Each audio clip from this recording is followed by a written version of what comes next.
packed out. Under the virtual format, teams will have their personnel people, scouts, and coaches all online from different locations.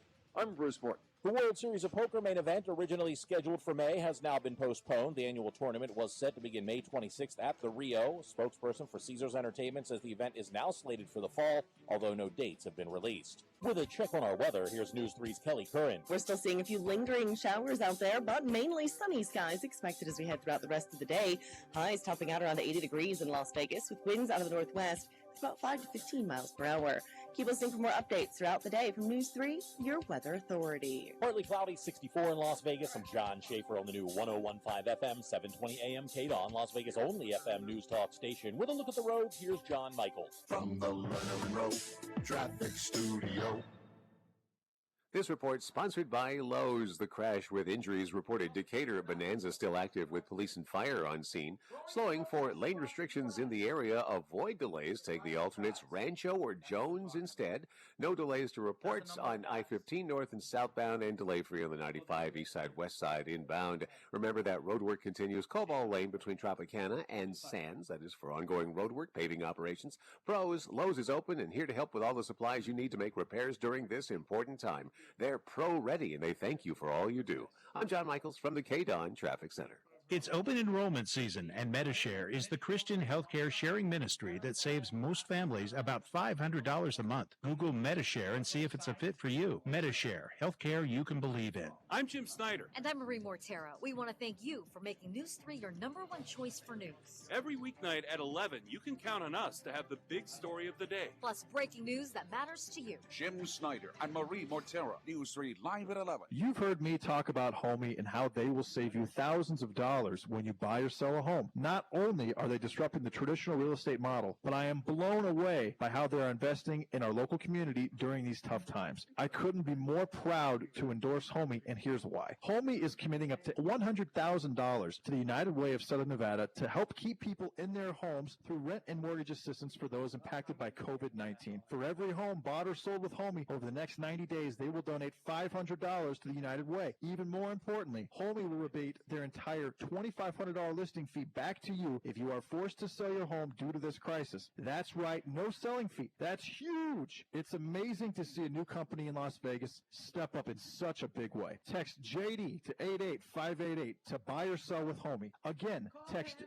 JD to 88588. Stay safe and save thousands. Homey really does have our back. These are unprecedented times, which are causing a lot of stress and financial worry for millions of Americans. But here's some good news. If you owe back taxes to the IRS, Optima Tax Relief can reduce the stress in your life by helping you resolve your tax debt right from the safety of your own home. Make no mistake, you don't want to owe the IRS right now. They can take your paycheck and everything you work so hard for. But with Optima on your side, you may qualify for help that saves you thousands. Their tax professionals specialize in the Fresh Start Initiative, one of the biggest breaks the IRS has ever offered. Optima is A+ rated with the Better Business Bureau and has resolved over $1 billion of tax debt for taxpayers across the nation. So now's the time. For tax help you need, for tax help you trust, call Optima now for a free consultation. Call 800-709-6011. That's 800-709-6011. 800-709-6011. Optima Tax Relief. Some restrictions apply. For complete details, please visit OptimaTaxRelief.com. 101.5 FM, 720 AM, KDON, the talk of Las Vegas. The opinions of the hosts on KDWN are their own and do not necessarily reflect the views of this station, its management, or Beasley Media Group. Hello, everyone. This is President Trump, the greatest president in the history of presidents. And the only show I listen to is the top-rated show, Sharp and Shapiro. They are the best. Right now, the day's biggest news stories from a Vegas perspective. This is the Vegas Take with Sharp and Shapiro.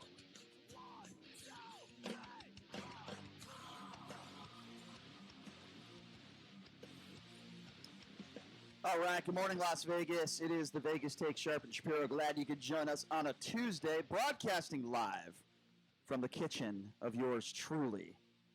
Hope everyone out there is doing okay. Also broadcasting live on YouTube, the Vegas Take YouTube page, and of course right here on KDWN KDWN, the FM and the AM side of the dial. We got a lot to get to, a lot to go over. We had Mayor Carolyn Goodman on the show yesterday. We're going to kind of take a few bits and pieces from that interview. She was a little testy, which is okay. We'll take a few pieces from that interview and go over those with you if you missed that interview yesterday. Also, what is it like to be in the White House press room during one of these coronavirus press conferences? And when we think about it, it's kind of like being in the Super Bowl every day to the extent of how many people are watching, right? It's almost, for me, if I walked into that room, it would be surreal, right? Because you have so many eyes on the president and so many people watching that press conference live. Well, we're going to have one of those White House correspondents join us live coming up in hour number 2. So certainly looking forward to that. You know, we remember, some of us do, maybe I was extremely young, but the AIDS pandemic that took place in the 80s. Well, one of those people that suffered through that is making some comparisons to the HIV outbreak to this pandemic, similarities in a negative way, the way the government is not handling it. His name is Tracy Skinner. He'll be joining us. He has the virus, HIV, and he's saying this is bringing him back to those days. So we'll talk to him. And then at the bottom of the hour, in hour number 3, the NFL draft coming up, of course, on Thursday. Talk a little Raiders football with Ken Thomson from SportsX Radio. A big story that came out last night, to my liking, and hopefully to everybody's liking, was that the U.S. intelligence suggesting that North Korea's evil, murderous dictator, Kim Jong-un, was in grave danger after undergoing a surgery. This is according to a U.S. official with direct knowledge. Then a second source familiar with the intelligence telling CNN that the U.S. has been closely monitoring reports on Kim's health. Some eyebrows were raised when Kim Jong-un missed his grandfather's birthday, which was on April 15th. That raised a little speculation about his health, and then another U.S. official told CNN that the concerns about Kim's health are credible, but the severity is hard to assess. Here's what we do know about Kim Jong-un. He's not the poster child for health. He's a short, pudgy little guy who is a binge smoker, who obviously does not eat healthy, doesn't get exercise, smokes all the time. So, you know, I just put up on social media, I said, Dear Kim Jong-un. But he does look 14 years old. I said, Kim Jong-un, die, sincerely the world. I put that up on social media. If anybody out there is pulling for this guy to survive, you're an idiot. You might be one of the same people that were protesting throughout the country in regards to this coronavirus. But I'll tell you one thing, and I'll say this for sure. Yes, I hope he does die. I don't say that about many people.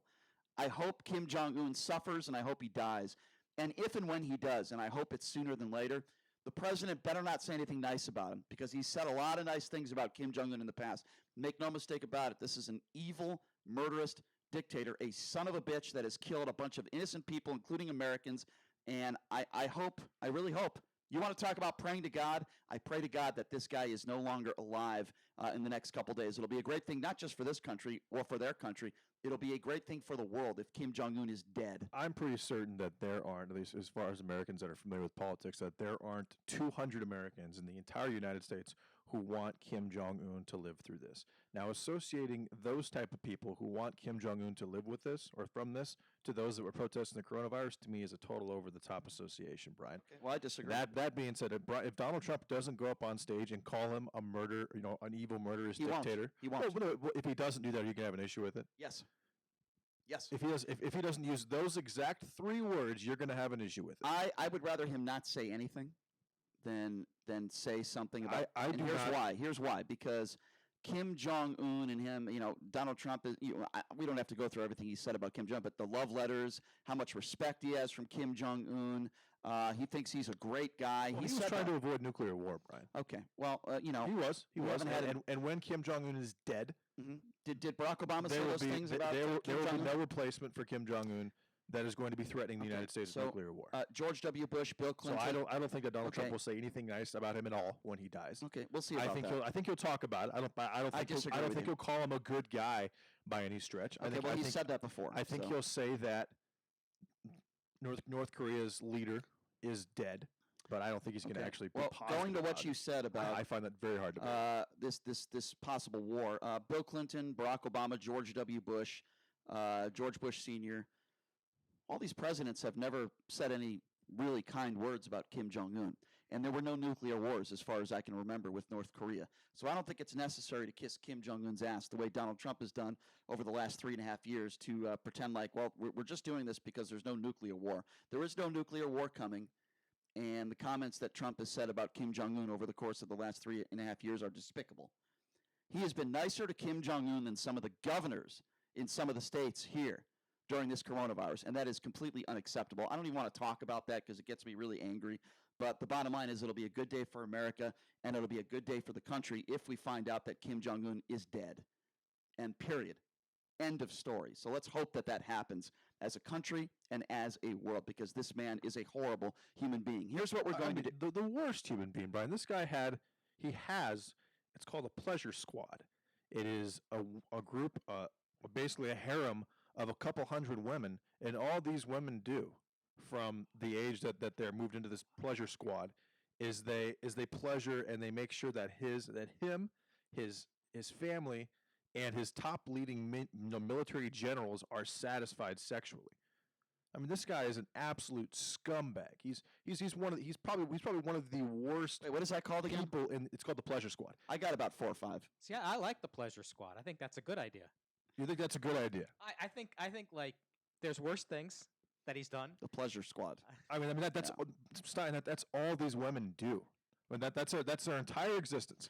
Well, Kim Jong-un is certainly a great-looking guy, so I'm sure the women are very honored to do that. But again, it goes back to what I said a few minutes ago. The world will be a better place if Kim Jong-un is dead. Imagine those women that are forced to have sex with Kim Jong-un, that short, pudgy little piece of garbage. Again, not just him, all of his top, his top military generals. Yes, no, and then if you commit any type of crime whatsoever, you get hard labor. You saw what happened to Otto Warmbier. Yeah. Well, yeah. Unfortunately, we didn't see exactly how he died. For stealing a poster? Yeah, it was ridiculous. Yeah, for taking a poster off a wall. Yeah, completely ridiculous. That was a murder. Kim Jong-un lied. Donald Trump said he sided with Kim Jong-un. Just another example of Donald Trump acting like a complete buffoon and taking the side of an evil, murderous dictator. Absolutely disgusting. But again, we hope that Kim Jong-un does die. I hope he dies today. I hope he suffers. And I hope every single one of those women that he made suffer are allowed to punch him in the face or throw a rock at his body as he's about to die. That's what I hope happens. Anyway, we're going to take a quick break. And when we come back, as I mentioned, we had Mayor Carolyn Goodman on the show yesterday. And just in case you missed it, we're going to play a few excerpts from that interview yesterday. We're going to talk about it. We're also going to take some phone calls on the other side of the break at 702-257-5396. Take a quick break. Be back right after this. We will be back in 60 seconds. Please listen. This is important. Anyone can be affected by the prescription opioid crisis. If you think you've been hurt by Purdue or its prescription opioids like OxyContin, you may be entitled to compensation as part of Purdue's bankruptcy. But you have to file a claim. Claims may include overdose, death, substance use disorder, lost wages, and neonatal abstinence syndrome. A confidential claim can be filed by individuals, a legal guardian, by survivors or relatives of people who have died or are disabled. The deadline to file a claim is June 30th, 2020, or you will lose your right to file a claim. For more information, visit PurduePharmaClaims.com, or you can call toll-free 1-844-217-0912. That's 1-844-217-0912. Paid for by Prime Clerk, LLC. 101.5 FM, 720 AM, KDON, the talk of Las Vegas. Sean Hannity, weekdays noon to 3 p.m. Now back to the Vegas Take on 101.5 FM, 720 AM, KDON. All right, welcome back. It is the Vegas Take, Sharp and Shapiro. We'll take some phone calls here in just a few minutes. If you missed our show yesterday, we had Mayor Carolyn Goodman on the show. And as you know, Mayor Goodman is, I'm not going to say she's been at odds, but she certainly has disagreed with Governor Sisolak when it comes to a lot of different things. And listen, I wouldn't want to be in her shoes. I wouldn't want to be in Governor Sisolak's shoes either. They're very difficult positions that they're in. And there's a lot of stress involved here. You think you're stressed out in quarantine? How do you think you feel if you're the mayor of Las Vegas? So I understand that she's got a lot on her plate. I'm sure there's a lot of casino owners and a lot of business owners that are putting a lot of pressure on her. I totally understand that. That said, she was in a little bit of a testy mood yesterday. We were very respectful to her, as I always have been respectful to her and her husband, who I respect very much. So one of the first questions I asked her, in fact, I think it was the first question, I asked her why she used the term insanity to describe this shutdown, and here's what she had to say. Having been here all these years and watched us grow from a town of 75,000 to 2.3 million and become a world-recognized entertainment, sports, convention place that was not broken.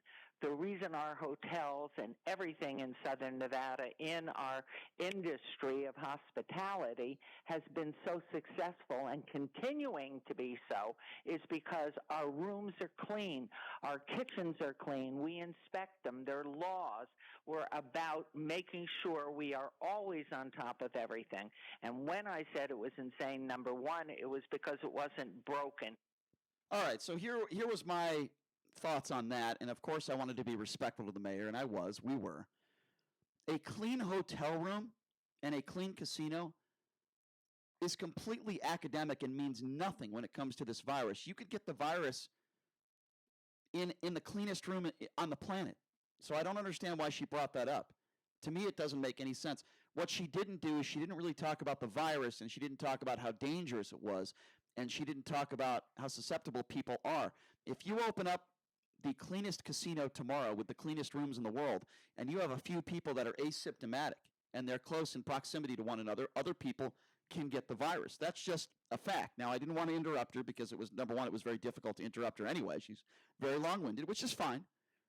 But again, how clean the strip is or how clean the hotels are, completely academic to this conversation. So the next question I asked her was, about the experts, because as you know, you can disagree with Fauci, Birx, and all these doctors and scientists, but I asked her about that because it's very relevant.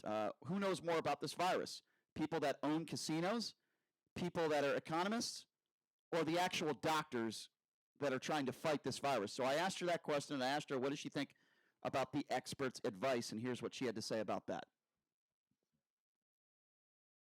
Who loses their life. Excuse me. Sorry. Not going there. I have doctors telling me differently. I have doctors, and I'm not going to hang them out there.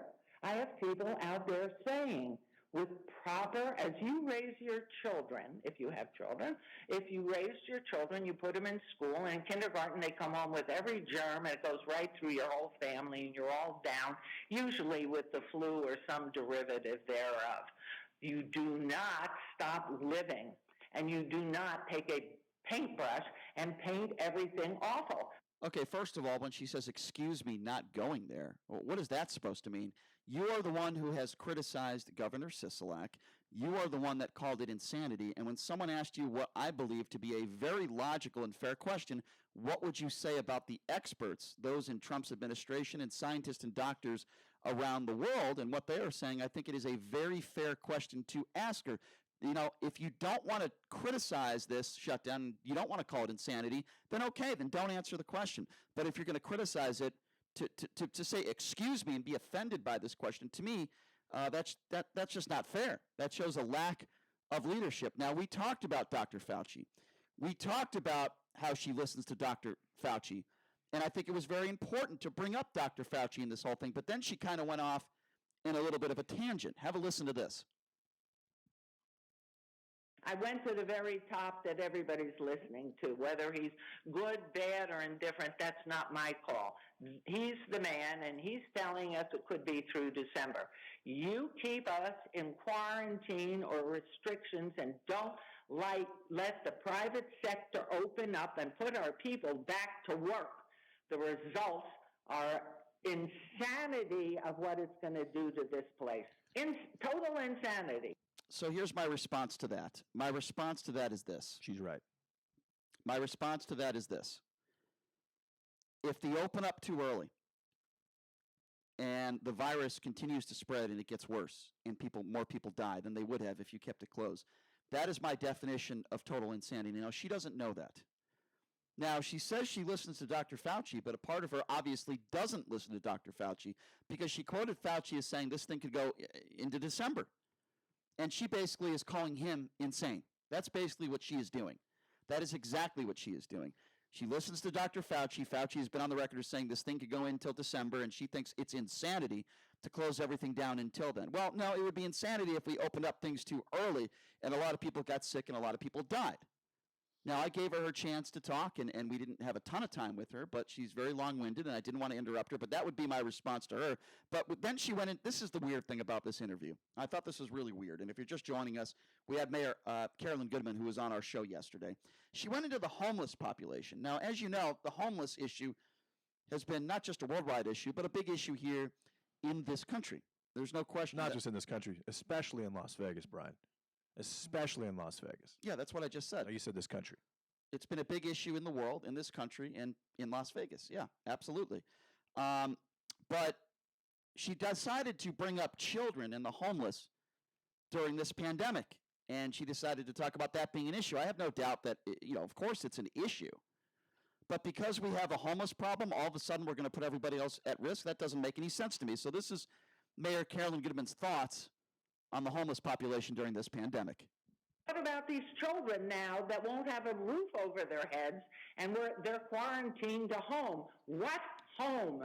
What home are you going to put more than 15,000 kids in? And who's going to feed them, pray tell?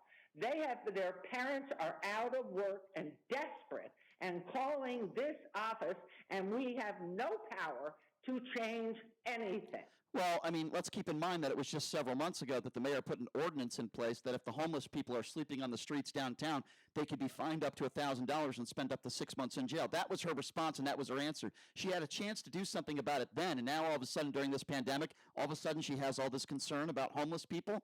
I'm sorry, Mayor, but you have to be consistent with your opinions. She is, Brian. Not at all. Yeah, she is saying that the homeless population is going to increase. It's not going to stay the same because you have 400,000 Nevadans, probably 300,000 Las Vegans that are out of work. Here's something else, Brian. Do you know how that city expenses are paid for? I'm talking fire department, police officers. Taxpayer dollars. From where? What do you mean? From us? No, we taxpayer dollars. No, we don't have an income tax here, Brian. I mean, taxpayers are the ones that pay for... No, listen, we don't have an income tax. I understand that. Okay. We don't have a food tax on groceries. No one is going anywhere but the grocery store right now. Okay. Right now, there's no tax revenue being brought in the entire city of Las Vegas. The sales tax that pays for all these things comes from the businesses that are open, Brian.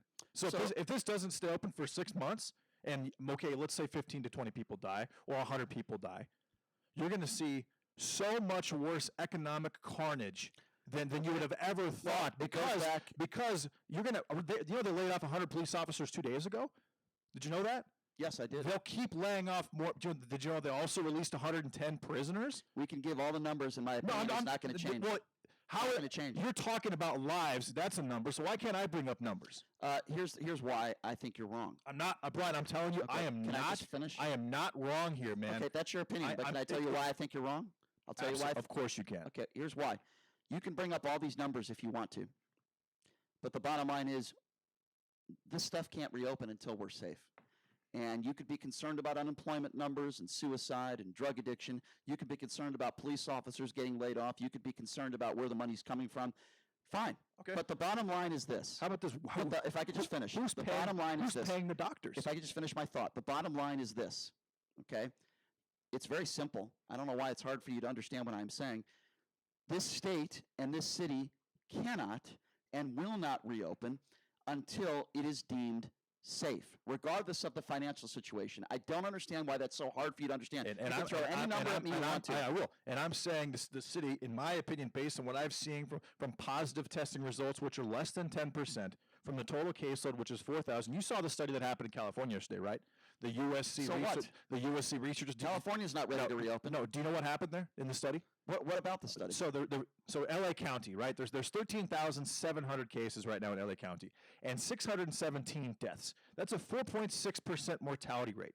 They did an antibody study, USC researchers did, and they came up with the number on the first round of study, based on the first round of study, that 4.1% of the population of 8 million actually has the virus. If that's the case, and there are actually 330,000 that have the virus or have antibodies to the virus, and there's only 617 deaths, do you understand what that mortality rate would actually translate to? Okay, the answer is less. No, An antibody test. Everybody has not been tested. An antibody test, Brian. If they do antibody tests based on population density, why would the virus be more widespread in rural areas? It wouldn't be. Okay, so here's my response to that question. You have to factor. I believe that the virus was in Las Vegas a long time ago, just like the virus was in California. My response. You asked me a question. Here's my response.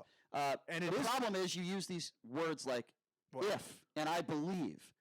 And with all due respect, JD, I'm not going to listen to somebody with no medical experience say if and I believe over scientists and doctors. And what I am saying again, and I keep going around in circles, you could give me every stat you want. I'm not going to listen to a politician or somebody like you say if and I believe over the medical experts that are going to deem whether it is safe for us to be out there. Period. Again, these medical experts have not dealt with this case before. And you have no medical experience at all. You'd rather listen to them than you. I'm saying the Spanish flu was the last. This is not the Spanish flu. Anything like this in 1918? It's not the Spanish flu. You're not comparing it to the Spanish flu. The Spanish flu was way worse than this, Brian. The mortality rate was almost 30 times as high if these antibody studies are correct. All right. And if that's the case, there's another if that you don't know. No one does. The data isn't there for anything. So stop speculating on when we reopen everything then if you don't know. What I'm saying is the data isn't even there to shut down. It's not there to shut down. If the mortality rate is 0.15 or 0.30, we have no business shutting down, Brian, especially in a city like Las Vegas, Nevada. Well, I want to now, are we already shut down? Yes, we are shut down. But we need to open on May 1st. Otherwise, I believe there could be some potentially catastrophic consequences for the city of Las Vegas. I'll respond to that. I'm not talking about the Strip. I'm talking about businesses in general. Non-essential businesses in general need to open because the city needs the sales tax revenue because it's not getting it from anywhere else. Because guess what? We don't have an income tax in Nevada. Again, that's one of the reasons why people like to live here. We have a sales tax in Nevada, by the way. I don't know if you knew that. Not on food. We have a sales tax in Nevada. And the second thing I want to say is, what I'm saying is you got to let me respond. The money is being spent in the grocery stores. You got to let me respond. And they're exempt from that tax. All right. So all the ifs that you said. There's no if about that. Yeah, right? You've said if a bunch of times, and you believe a bunch of times, and it goes back to everything that I said. And we're up against a break here in a few minutes, but the bottom line here is this: you could give me all the antibody stories and statistics you want. You could give me all the hypotheticals you want, but my opinion is not going to change, and I'll say it one more time.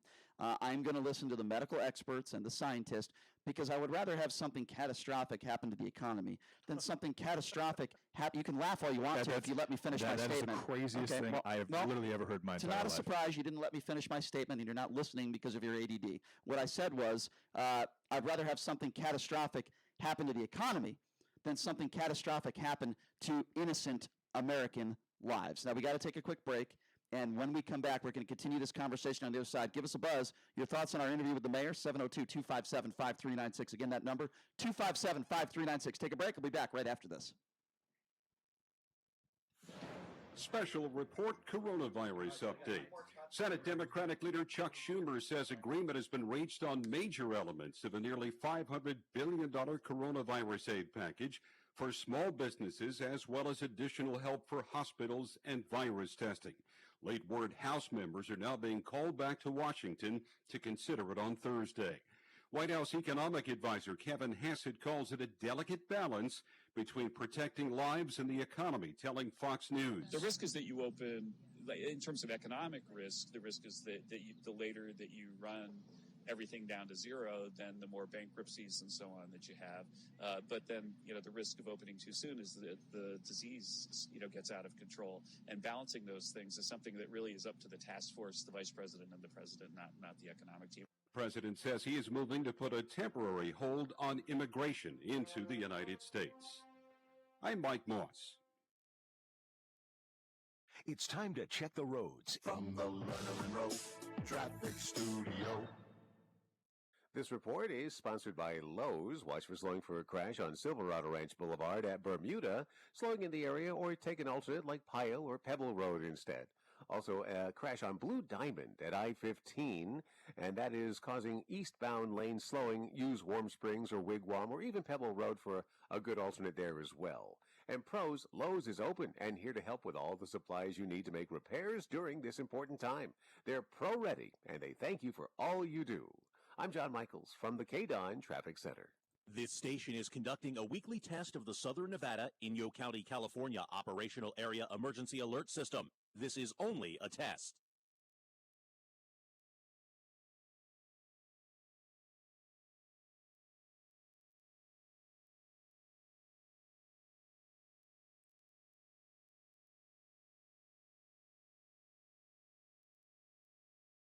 Bria's fashion boutique is the worst. First they asked me if I needed help finding anything.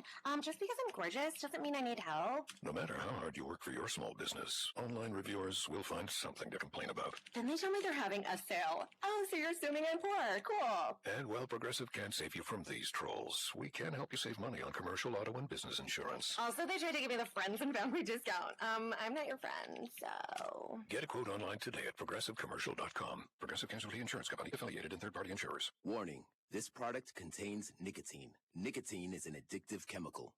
Satisfaction? Simplicity? Performance? When it comes to vaping, we know what matters. At Fuse, we've been pioneering vapor technologies since 2013. All of our liquids are blended in the USA, and our vapor products are only sold through reputable retailers and our website. At Fuse, we charge beyond in what matters to you. Fuse, charge beyond. Underage sale prohibited. Website restricted to age 21 and over tobacco consumers. 101.5 FM, 720 AM. KDON, the talk of Las Vegas. Sean Hannity, weekdays noon to 3 p.m. Now back to the Vegas Take on 101.5 FM, 720 AM. KDON.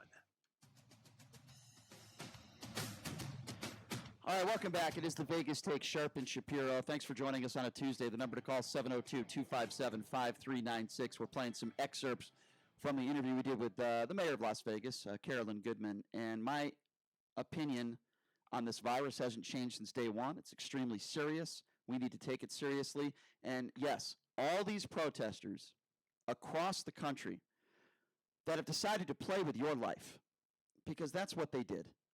And don't tell me it wasn't political. Many of these protesters had Trump signs.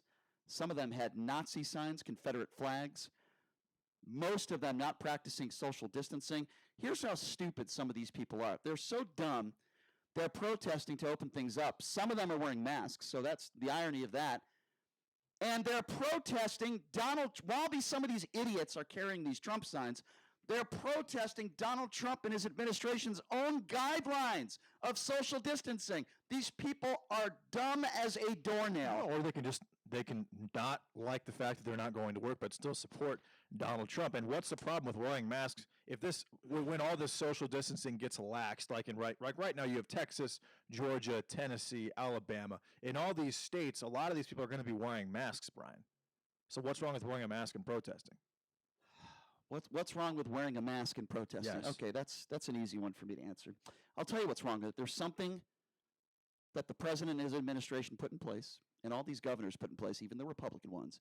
It's called social distancing. I don't know if you've heard of it. Of course What I have, that right. means, okay, well, I'm not sure if you have, because I'm surprised at the question you just asked me. You're supposed to be 6 feet apart from one another. In many of these cities, in fact, all of them, not everybody is practicing social distancing. Some of these people, it is fair to say, could have the virus. Some of these people could be asymptomatic. The president and his administration have put these guidelines in place for a reason, not because they want to give you a hard time. It is for the safety and the protection of the good people in this country. And these dumbasses with half a brain that are going to these protests, that are, by the way, protesting against Trump's own administration and those guidelines, are selfish, and to me, it's involuntary manslaughter, because there is a chance that you could be spreading the virus. There's a chance you can get it, and there's a chance others could get it. And some of these idiots are being interviewed, and some of these people are answering the question by saying, well, it's my body. I have the right to do what I want. These people are so dumb, they don't understand that if they get it, they can pass it on to other people. It doesn't just affect them. So for these idiots that are worried about getting their haircuts, for these idiots that are complaining about, I want to go back to work. Everybody wants to go back to work. You think you're alone? But we're not all going downtown or going and protesting and putting other people at risk. That is the whole point of it. The number to call, 702-257-5396 is the number to call. Again, if you want to be a part of the conversation, give us a buzz, 702-257-5396. 5396. Let's start off with Chris. Chris, you are first up in the Vegas Take. What's going on? Hey, what's up, Chris? Hey guys, first of all, JD, thank you for not being a sheeple, and forward thinking is really what we need here in this situation. There's a new report today that says, listen to the experts, right, Brian? Listen to the experts. How am I a sheep? What have I said that you disagree with? The stay-at-home order likely exacerbated the situation because it sent people home that are asymptomatic with people that were compromised and locked them in a dwelling. So you have Where to, am I? You have to be Okay. open-minded to All right, hold on a second. And that's a good point. If I can respond, I would assume you're calling me a sheep. So my specific question to you is this: what have I said specifically that you disagree with? Are you okay with thousands of people protesting, not practicing social distance? Is that why I'm a sheep? Why am I a sheep, sir? What have I said in the first 30 minutes of this show that would make me a sheep? No, you're a good man, but you're listening to the experts, and I was. So you don't think I should listen to the experts? You have to be open-minded. Well, because they sent us home to live with our grandparents and our compromised So friends. what are you saying, that we should open everything up? Now some of them are dead. Sir, with all due respect, where am I wrong? What would make me a sheep? I don't need you to compliment me on being a good man. I appreciate that because I think I am. But what have I said in this show that you specifically disagree with that would make me a sheep? All I've said for the most part is, number one, I want Kim Jong-un dead. That was the first 15 minutes of the show, and I think most people would agree with me on that. I and then the last vehemently agree. And then the last 15 minutes of the show, I've called those people idiots, and I will continue to do so. Those who are not practicing social distancing, and those who are putting all of our lives at risk. So what would make me a sheep in the first 30 minutes of the show? By the way, give those protesters a break, man. Those are people. No, I'm not going to give them a break. They're idiots. We're all suffering. No, I'm not going to give them a break. They're unemployed. I don't care. They don't have jobs. Listen, there's a lot You know of. what's going to happen with if I can rent? respond to the caller. No, you're calling them idiots for. Yes, they are. Here's why. For wanting to work for a virus that you don't even. Excuse me. You have no idea how deadly this is. All you're doing is listening to the. I don't know how deadly this is. You have no idea. I don't. None. So I don't. Zero. So I don't know how deadly this is. You don't. You're being ridiculous. You really don't. You know what? You know You what? have been You know what? Nobody does. Nobody does. You have been downplaying this virus. I have not downplayed. Idiotic I thing have of you not to say to me. downplayed anything. You have no idea what the actual mortality rate is, Brian. You do not. Let me know when you're done. I'll put down the mic. You have been downplaying this virus since day one. You are totally okay with thousands of people going out there protesting without practicing social distance. All you do is bring up stats about unemployment in the economy, and how dare you look at me on this show and say that I don't know how serious this virus is. Excuse me, let me finish. I'll do it 150 more times. Let me finish. You do not. Fine. So you want to open? Nobody does. Okay, Anthony Fauci doesn't. Right. Deborah Birx doesn't. Okay, fine. You're Nobody right. You're does. right. I don't take it seriously that you open up a Facebook page as the moderator talking about how downplaying this virus. No, don't shake your head. You just looked at me and you said, I don't know how serious this virus is. I did not open up any Facebook page. Okay, well, whatever. Brian. It's downplaying the virus and saying that everybody should be out there, yet you're looking at me and accusing me of not taking this virus seriously. How dare you? That is absurd. I never said that once. I said you don't. You just said that. No, I didn't. I said you don't know how deadly it is. And you know what? I never once said you're not neither taking do it you, seriously. and that's why neither do you, and that's why I want us to be safe. Well, and that's why, excuse me, and that's why I want people to practice social distancing. I got you, because Brian. I care about the. I don't think you do. I do. I don't think you do. I care about minimizing lives and minimizing economical damage, because economical damage and joblessness leads to a loss of life. Well, Brian. I find it interesting. Just like the president, you don't bring up the lives lost. You never do on this show. I do every single day. 42,500 Thank right you now. for bringing it up after I told you to. 5,000 of which took Saying place. I don't take this seriously is I never said that. I said you don't know how deadly it is, Brian. You know what? I do know how deadly it is because it's hit close to home to me. That's how. Again, I know people personally that have died from this virus. Understand I know that. families that are suffering. Do you? I get that. Do you? No, you don't, because you wouldn't have said that. That doesn't mean that you know how deadly it is. All right, but that's absurd. You're the one that thinks we should reopen tomorrow.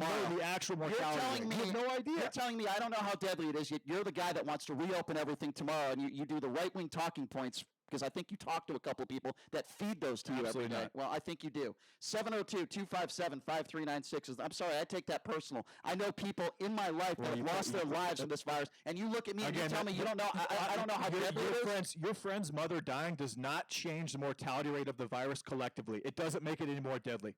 Do you understand that? I don't even want to address that. Well, it doesn't. Because I'm just going to get more angry. 702-257-5396 is the number to call. Again, that number, 257-5396. Let's go to Sam. Sam, you're next on the Vegas Take. Hey, what's up, Sam? Hey, good morning, gentlemen. How are you? Doing great. Good. Hey, listen, well, I just want to make a couple comments, man. First of all, I just want to say that the lady that we're out for mayor, I think this lady is an idiot. She is in denial. I mean, first of all, the reason why we don't have a lot of contagious people here and we kept it down is because the governor shut the casinos down. That's a big plus. Okay, so now JD, you keep saying that you don't know how deadly this virus is. Right. But why don't you just go to New York and help out over there? Don't take your PPE. Go over there and help out. I mean, I keep hearing all these people. They keep saying, well, it's no big deal. It is a big deal. Now, everybody's worried about the economy, my friend. We're all in the same boat. I'm not saying it's not a big deal at all. I'm not in the island. We're all in the same boat. So I'm not working. You are working. You're getting a paycheck. We'll worry about the economy. But why am I going to go out there, expose myself to a virus, bring it to my family, and maybe I make it, maybe I don't? Why would I want to do that? I don't understand that about you, JD. Ryan is right. Okay, anyways, so in New York City right now, there's what, 15,000 deaths collectively and about 290,000 cases. They did these are all studies. They've done studies. They studied 200 pregnant women that had the virus in a hospital in New York, and 80, all of them, pretty much all of them, were asymptomatic. What I'm saying is, there's a lot more cases in New York City than 290,000. It's probably closer to 3 or 4 million, which makes the mortality rate significantly lower than it's at 7.5% right now. And right now, in specific, so what I'm saying, because of the amount of asymptomatic cases out there and mild cases that have not been identified across the country, all that plays into the actual mortality rate. That is what I'm saying. What I'm saying is, so we have no idea. So we have no idea what that actual rate is and how truly deadly this is. And if it's only twice as deadly as the flu, under those circumstances, is that another hypothetical? Let's go back. Six different studies have said that. Six different studies have said that it probably is around that. All right, we got to let the caller chime in. Go ahead, caller. What's up? I'm just saying basically what you're saying is, so let's just have a lot more mortality in order to prove that this thing is really dangerous? Is that what you're saying? It's just dumb. I'm saying I think that we have a lot more infected than we already do. I think that this was spreading through grocery stores for weeks and weeks before the 6 foot. All right, let me chime in. The 6 foot signs were put out there. I think that a lot of this was spreading for a long time. JD, and I think it's been in Las Vegas for months and months. I get your point. You just said, I believe, quote, we have more people infected than we already do. So the result and the answer to that for you is let's open everything up May 1st. Do you realize how ridiculous you sound when you say that? It isn't, Brian, because you've got 400,000 people that are unemployed in the state of Nevada. Boy, there we go again with the unemployment numbers. We have more people infected than we thought we did. So let's open up everything on May 1st because of the economy. That makes a lot of sense, JD. Oh, no, I get you totally. You don't get what that means, Brian. Because you've been saying the same thing for the last month. Where are these doctors getting paid from? Where's the hospitals getting paid from? Am I in the twilight zone here? No, you just don't understand economics at all. And you don't understand death. And you don't understand death. I do understand No, you don't. death. You don't understand grief. But there's a give and take. No, you don't. A give and take is grief? There's a give and take. Ridiculous. There's a give and take. You sound so cold-hearted when you make a I statement do like that. not sound cold-hearted. We just have different ideologies. A give and take is death and grief. Yes. Oh, my God. 702. I cannot. 702. Again, and let me give out the number. Donald Trump has said this. Many people have said this. He's Mr. Empathy himself. Yeah, that's a good person to look up. The cure cannot be worse than the virus. And right now, I believe that is on that trajectory at this point, especially in a place like Las Vegas, Nevada. Or in Nevada. All right, we got to take more calls. But you said it yourself. There are more people infected than we think, and then the result of that is significantly more. Right, significantly more. So the answer to that is let's just open on May 1st. That makes complete sense. 702-257-5396 is the number to call. Let's go to Alex. Alex, you're next on the Vegas Take. What's going on? Hey, good morning. What's up, Alex? I'd like to say is thank you, JD, for being a respectful person to the callers. I've never heard you call anybody liars or, I never do. or buffoons or nothing, so I really appreciate it because you just had a discussion with a gentleman that contradicted whatever you said, but you never insulted him, so thank you very much. JD, I'd like to know, why is it that the people that keep saying that we should open up the city, they never give us a number? Have you ever noticed that? They always say, well, we can't open up because we don't know how many more dead people we're going to have. They have never given us a number as to what that number would be acceptable and say, okay, this is how many cases or how many fatalities. Well, no, the number, the issue is, Alex, the number is zero. That's why the number What are you talking about? The number is zero. The number is zero. The thought process What are you is if talking about? there is one death from this, that is too many. That is the general thought First of all, process. Alex, but it does not take into account everything that's going on. One thing that I'm surprised that we even played that Mayor Goodman said, and it was very important. She said that, okay, we shut down the economy, but we had absolutely, and Governor Steve Sisolak had absolutely no plan in place to reopen it. All right, and I'm really surprised. I'm really surprised. My turn. We did not factor that in for our audio. Okay, my turn now, Alex. My turn. Go ahead. First of all, when people say ignorant, stupid things on this show, it's one thing to disagree with somebody, but when somebody says something ignorant or says something stupid, I'm going to call them out for it. That's number one. Number two, the reason why nobody can put an exact number on how many people are going to die in the future, because we don't know. It's pure speculation. What do you think? Do you think Dr. Fauci or Sisolak, for example, is going to get up there in a press conference and say, you know what? I think 586 people are going to die next month. He couldn't say that because excuse me, let me finish. He couldn't say that because he doesn't know. Alex, get that through your thick head. I'll tell you this: Donald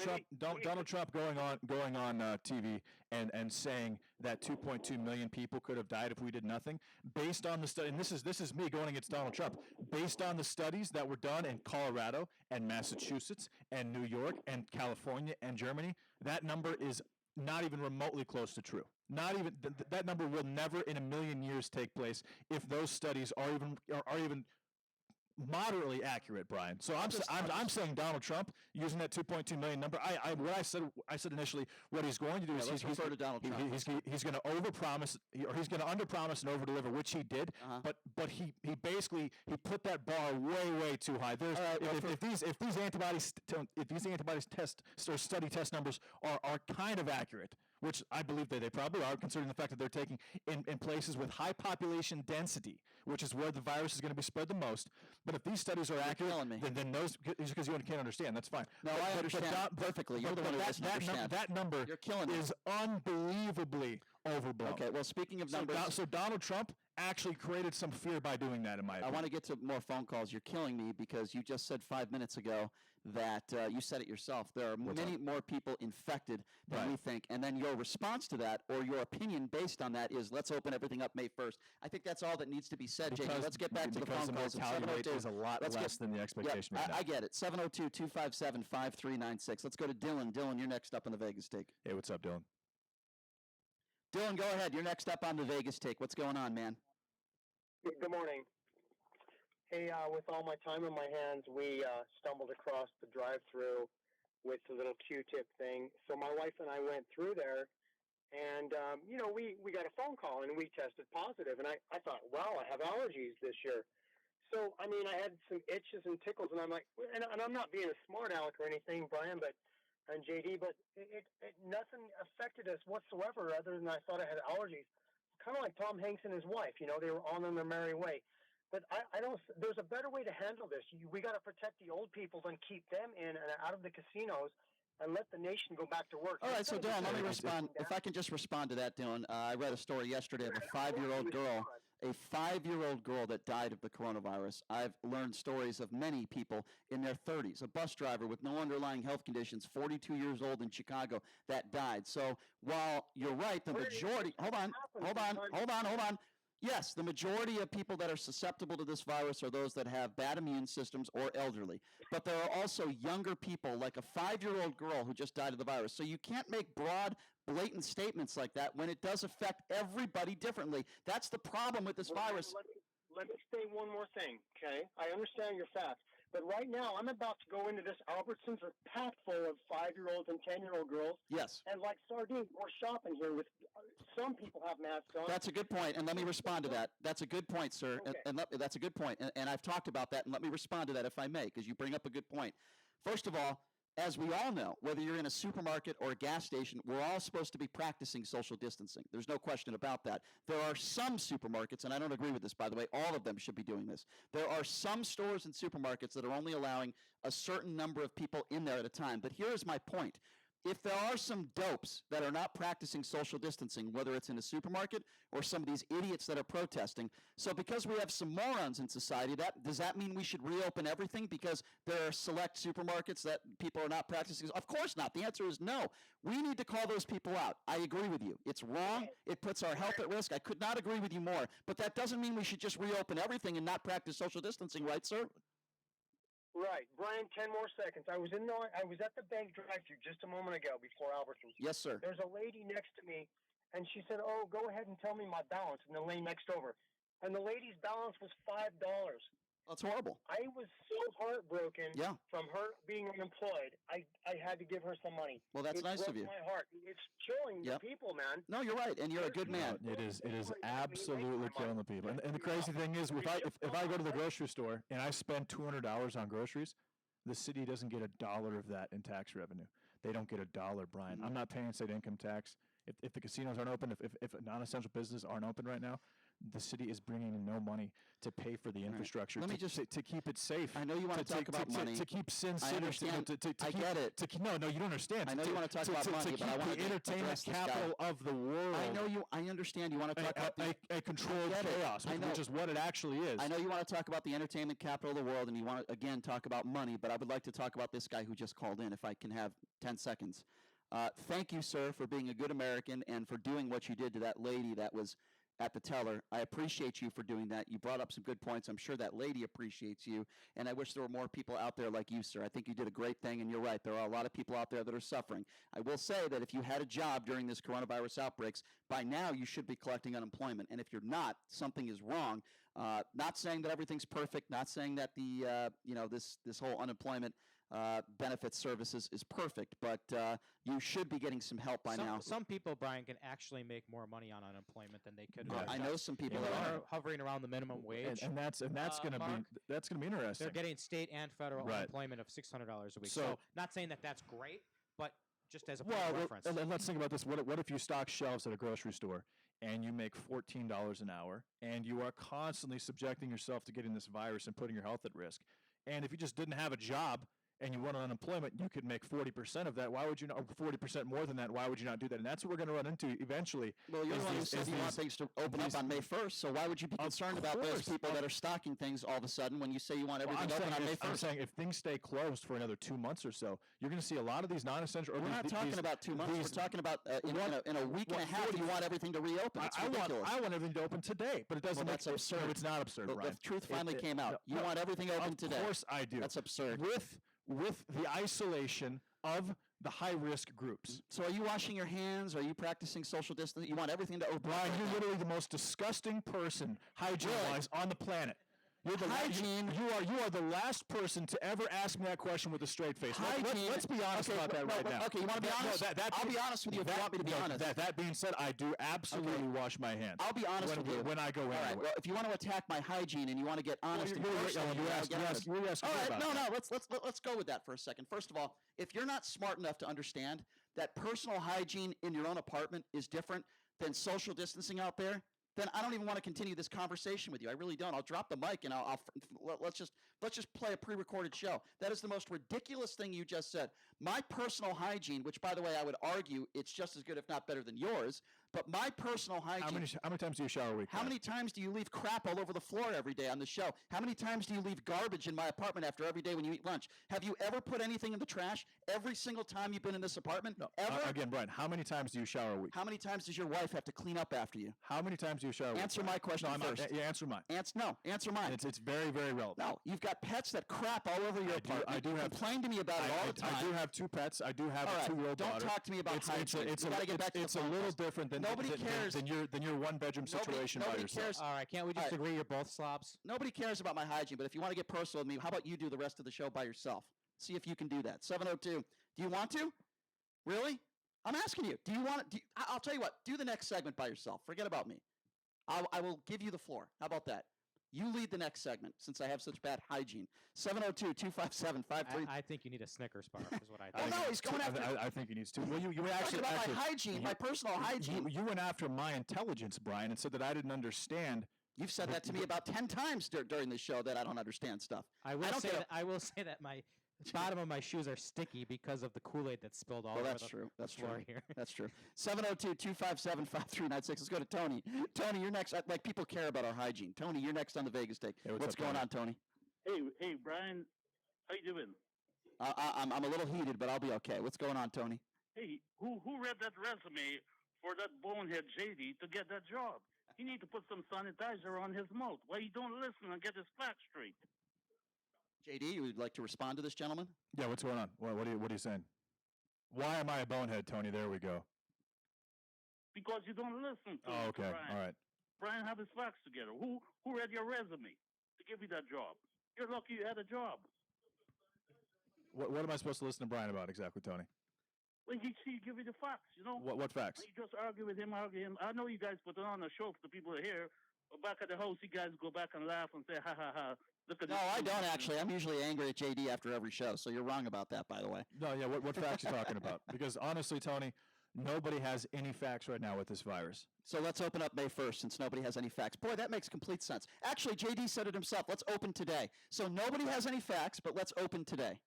That's JD's words. Let's open today. Nobody has any facts as far as the actual mortality rate or the death rate. So let's open today. Until that is known, we should not be compromising the economy. We should not be putting people out of work. We should not be literally setting Las Vegas back 5 years. We shouldn't be doing that, which is what we're doing as we speak. And what we shouldn't be doing. And I've said this for weeks and weeks and weeks, and I will continue to say. And what we shouldn't be doing when we don't have the quote-unquote facts is opening up the economy tomorrow and putting everybody's lives at risk just because you care more about unemployment than death. It is not just me that cares about unemployment and Well, death. you're right. There's a lot of other people that are wrong, too.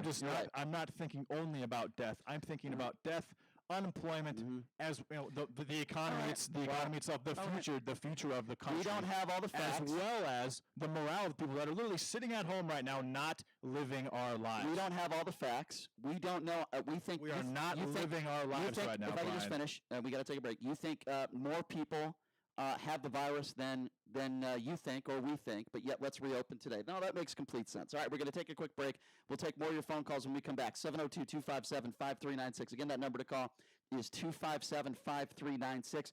We'll play a little bit more of our Mayor Goodman interview coming up next. You're listening to the Vegas Take, 101.5 FM, 720 AM, KDON. This is a story of the numbers that make your water flow. 90% of our water comes from Lake Mead, traveling through 6,500 miles of pipeline. Your water is treated thoroughly, analyzed nearly 300,000 times a year, and monitored 24/7 by experts, all to ensure your water meets or surpasses the highest quality standards on its way to the place that matters most, your tap. For objective information about water quality and in-home treatment systems, visit snwa.com. The SNWA is a not-for-profit water agency. Bria's Fashion Boutique is the worst. First, they asked me if I needed help finding anything. Just because I'm gorgeous doesn't mean I need help. No matter how hard you work for your small business, online reviewers will find something to complain about. Then they tell me they're having a sale. Oh, so you're assuming I'm poor. Cool. And while Progressive can't save you from these trolls, we can help you save money on commercial auto and business insurance. Also, they tried to give me the friends and family discount. I'm not your friend, so... Get a quote online today at progressivecommercial.com. Progressive Casualty Insurance Company, affiliated and third-party insurers. Your home for Sean Hannity, KDWN Las Vegas, KKLZ HD2 Las Vegas, a Beasley Media Group station. Special report coronavirus update. White House Economic Advisor Kevin Hassett says Americans need to be patient about the virus and the economy. He tells Fox News he expects both areas will improve. That confidence is going to require, testing and confidence that the workplace is a healthy place, but also confidence in the economy. And I think that the major policy steps that we've taken on the economic side have set the stage for the confidence to rebound. And now we have to, wait for the virus to run its course and have that other part of the equation be taken off the table. Hassett says no one should be surprised to see an historic economic decline because of the virus, but he remains optimistic about the recovery. With apparent agreement on a near $500 billion second installment of the program to support business and workers, the Senate and the House are now expected to vote on it. Legislative approval could come as soon as Thursday. I'm Mike Moss. Atlanta Mayor Keisha Lance Bottoms says she is frustrated that Georgia Governor Kemp is reopening so many businesses. I am concerned that there was no local input. As of yesterday evening, our 24-hour numbers showed that our death rate was up 14% and our positive tests were up 7%, and that's still without us testing people with mild symptoms or asymptomatic. The update now from New York Governor Andrew Cuomo. In the state, we lost 481 people, 452 in hospitals, 29 in nursing homes. Again, nursing homes are a central focus and priority for all of us going through that. New York is planning a ticker tape parade for healthcare workers along the Canyon of Heroes after the city reopens. No date yet set for that. The Dow down about 600 points, 2.5%. I'm Mike Moss. It's time to check the roads. From the Lerner and Rowe Traffic Studio. This report sponsored by Lowe's. A crash reported on Blue Diamond at the I-15 southbound transition ramp, still active. Expect delays or take an alternate like Warm Springs, Wigwam, or Pebble instead. And an accident reported at Silverado Ranch in Bermuda that is with injury sustained, but it looks like it's now in the clearing stage. No delays to report. 95 east side, west side inbound to I-15. Pros, Lowe's is open and here to help with all the supplies you need to make repairs during this important time. They're pro-ready, and they thank you for all you do. I'm John Michaels from the KDON Traffic Center. It's open enrollment season, and Medishare is the Christian healthcare sharing ministry that saves most families about $500 a month. Google Medishare and see if it's a fit for you. Medishare, healthcare you can believe in. Now more than ever, we need companies that have our back. Homey just launched in Las Vegas and is already saving us thousands in real estate fees, and now they're helping our community in partnership with United Way of Southern Nevada. For each home bought or sold with Homey, they are donating $500 to the United Way to provide rent and mortgage assistance. And if you have to sell your home because of COVID-19, Homey will rebate their $2,500 listing fee back to you. Text JD to 88588 to buy or sell with Homey. Homey really does have our back. If you have a problem with your teeth and don't know what to do, pick up the phone and call AQ. AQ Denture and Implant Center has built a strong reputation by delivering affordable quality in a timely manner. AQ Dental offers you complete dentistry, including crowns, bridges, relines, dentures, and denture repairs. All the work is created on-site at AQ Dental by their trained lab technicians. Call today and set your appointment at 565-6000. If you have a problem with your dentures and you don't know what to do, pick up the phone and call AQ. 702-565-6000. This is Harry Jacobs from Credit Restoration of Nevada, inviting you to join me for the Credit Show, Saturday mornings between 9 and 10, here on the new 101.5 FM and 720 AM.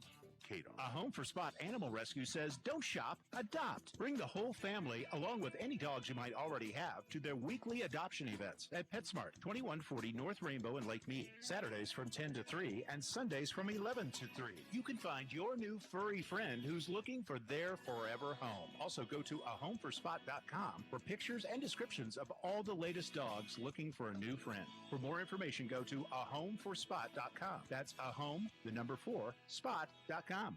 This is Lorraine Hunt Bono, inviting you to tune in for Breaking Bread with Bono.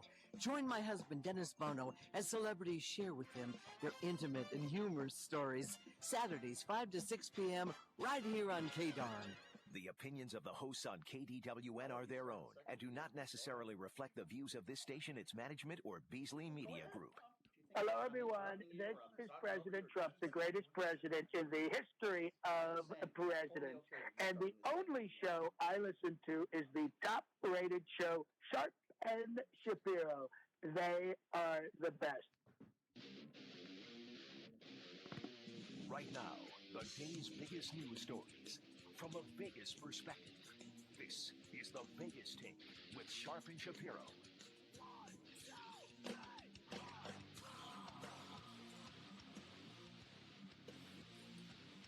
All right, welcome back. It is the Vegas Take, hour number 2. So glad you could join us. By the way, coming up at the bottom of the hour, we're going to be speaking with a White House correspondent who has been in that press briefing room. What is that like?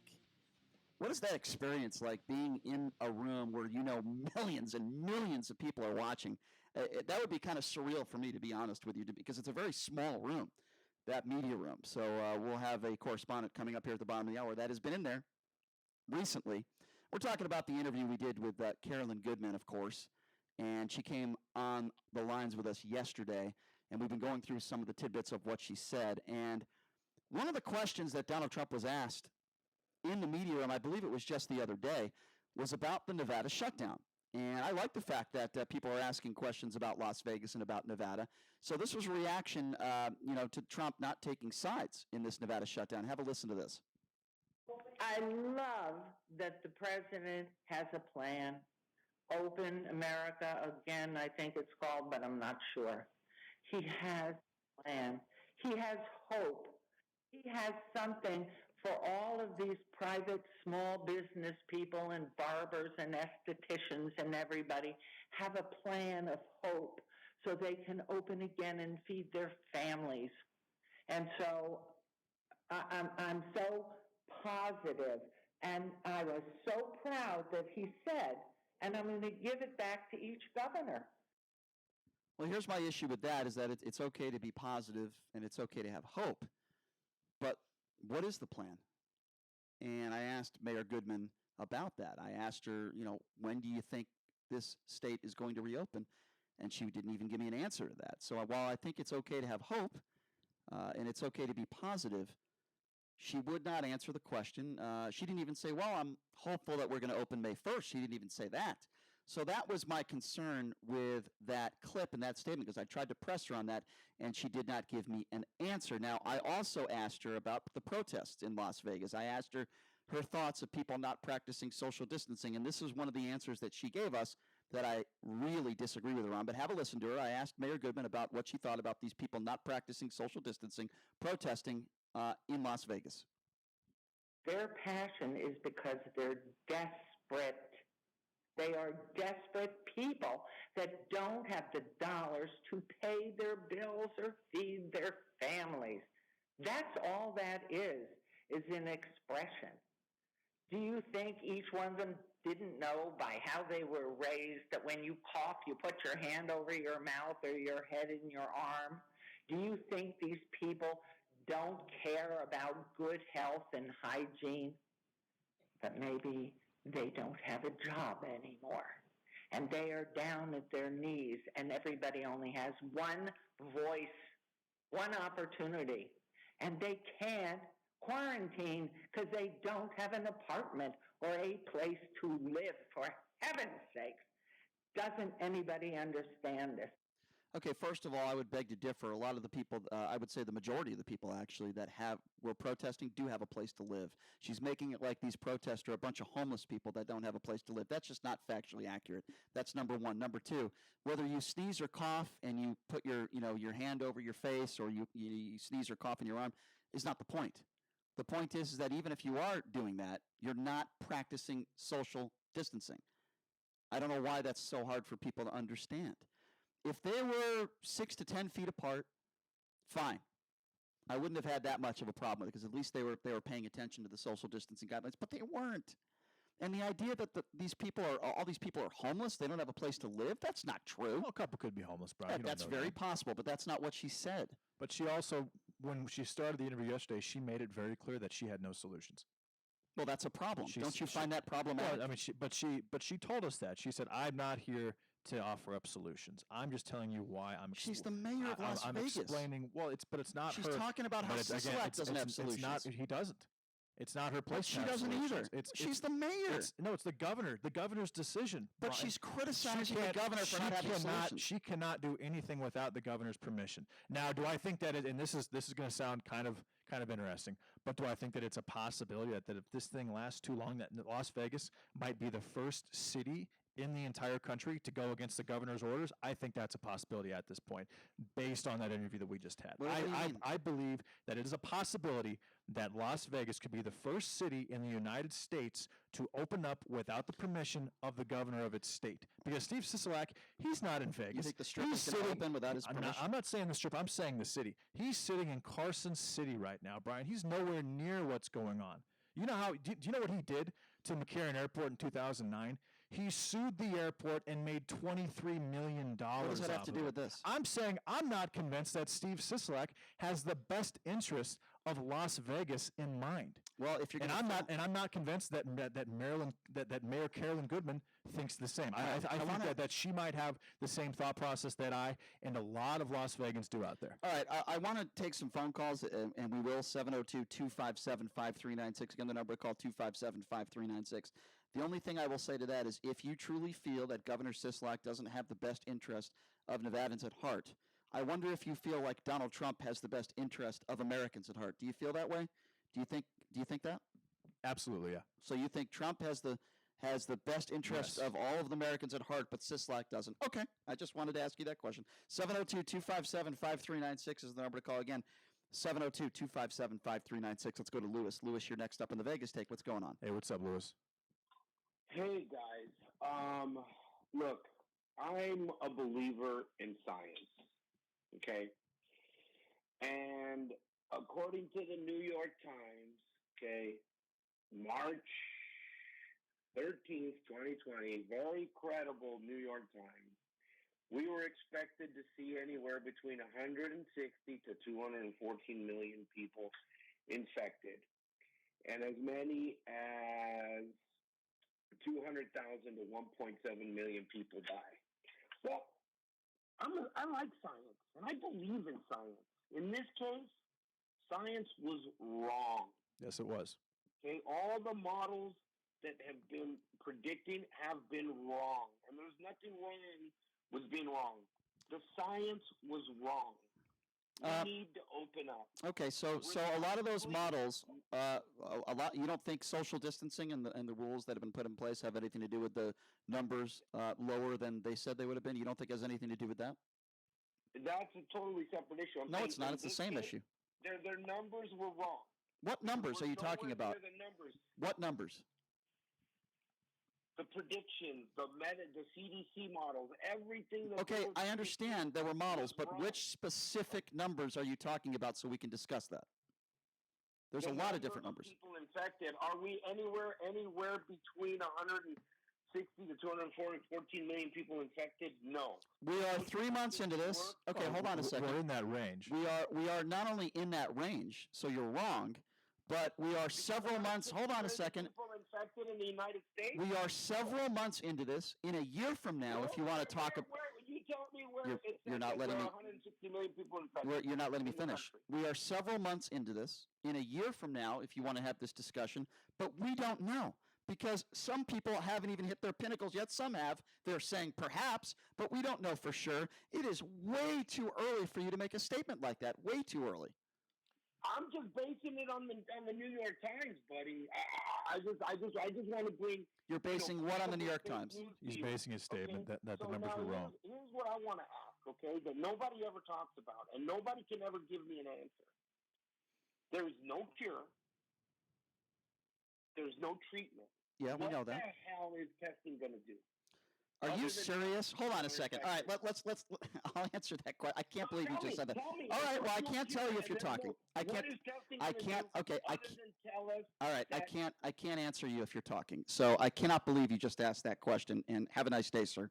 The bottom line is this: if you are tested, and you are tested negative or positive, you know whether you have the disease or not. Now, if you have the disease, you know that you can't go to the supermarket. You have to have others go for you. You can't be around anybody. And if you test negative, you know that you can go out there and you're not going to infect others. How can you ask a question like that?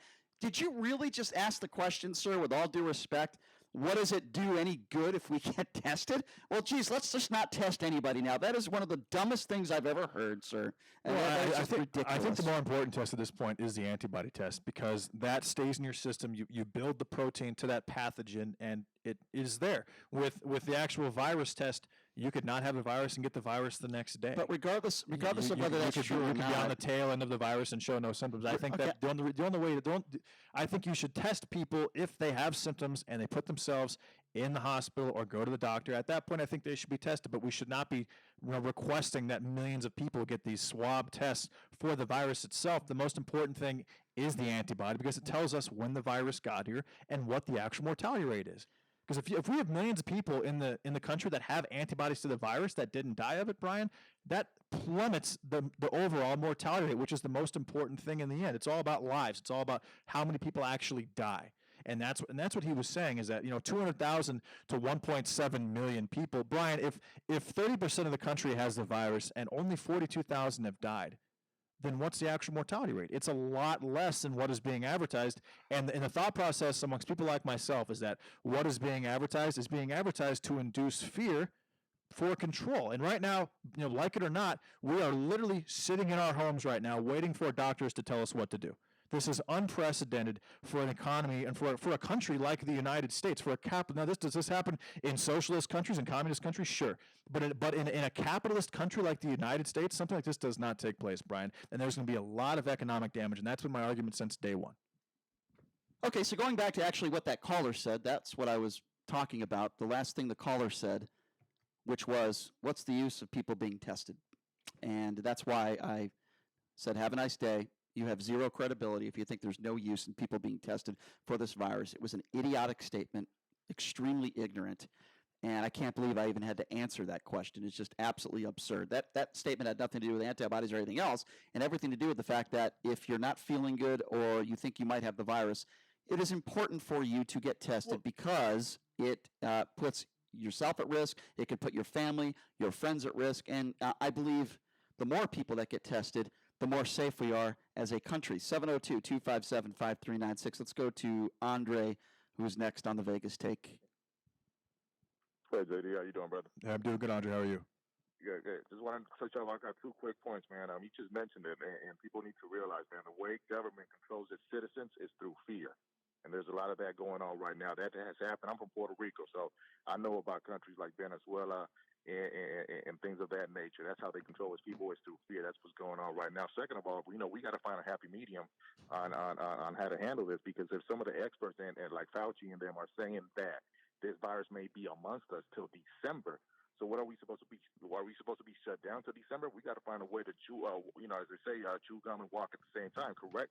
So we got to we got to trust in the private sector to make the right decisions and make this happen. And the last one that I'll make is that let's talk about the elephant in the room that nobody's talking about, which is that a lot of people, what's going on right now, a lot of people want this to happen. A lot of people want 25 million people Who? Name me one. Name me one. Let me finish. No. You're not going to finish until you. No. Name me one prominent Democrat in office right now that you think, based on what they've said, wants 25 million unemployed people. Go. I'm going to give you one, and I'm going to finish my point. Sisolak. Hold on. What's your proof of that? What's your proof of that you think the governor... No, you said something dumb. Now you're going to be held accountable. That's what we do on this show. No, you just said... Excuse me. You just said Governor Sisolak wants 25 million people unemployed. Tell me why you would say that. Okay, I can't wait. Go ahead. Are you done having a hissy fit? No, it's not a hissy fit. Your last name is Martinez, right, sir? I'll tell you why. Your last name is Martinez, right? Your name is your name Andre Martinez? Is that your name, sir?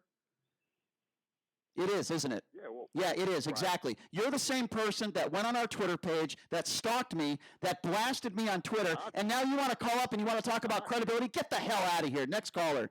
Hey, you dope. Really good call. Yeah, that's Andre Martinez, a guy who likes to trash our show, and then he wants to talk all intelligent, and then he says, Sisolak wants 25 million people unemployed. I remember that guy. Yeah, he's a moron. Did he say he was going to beat you up? Yeah, he threatened me and all this other real tough guy. I believe he actually is a boxing I don't care. trainer. Yeah, I don't care.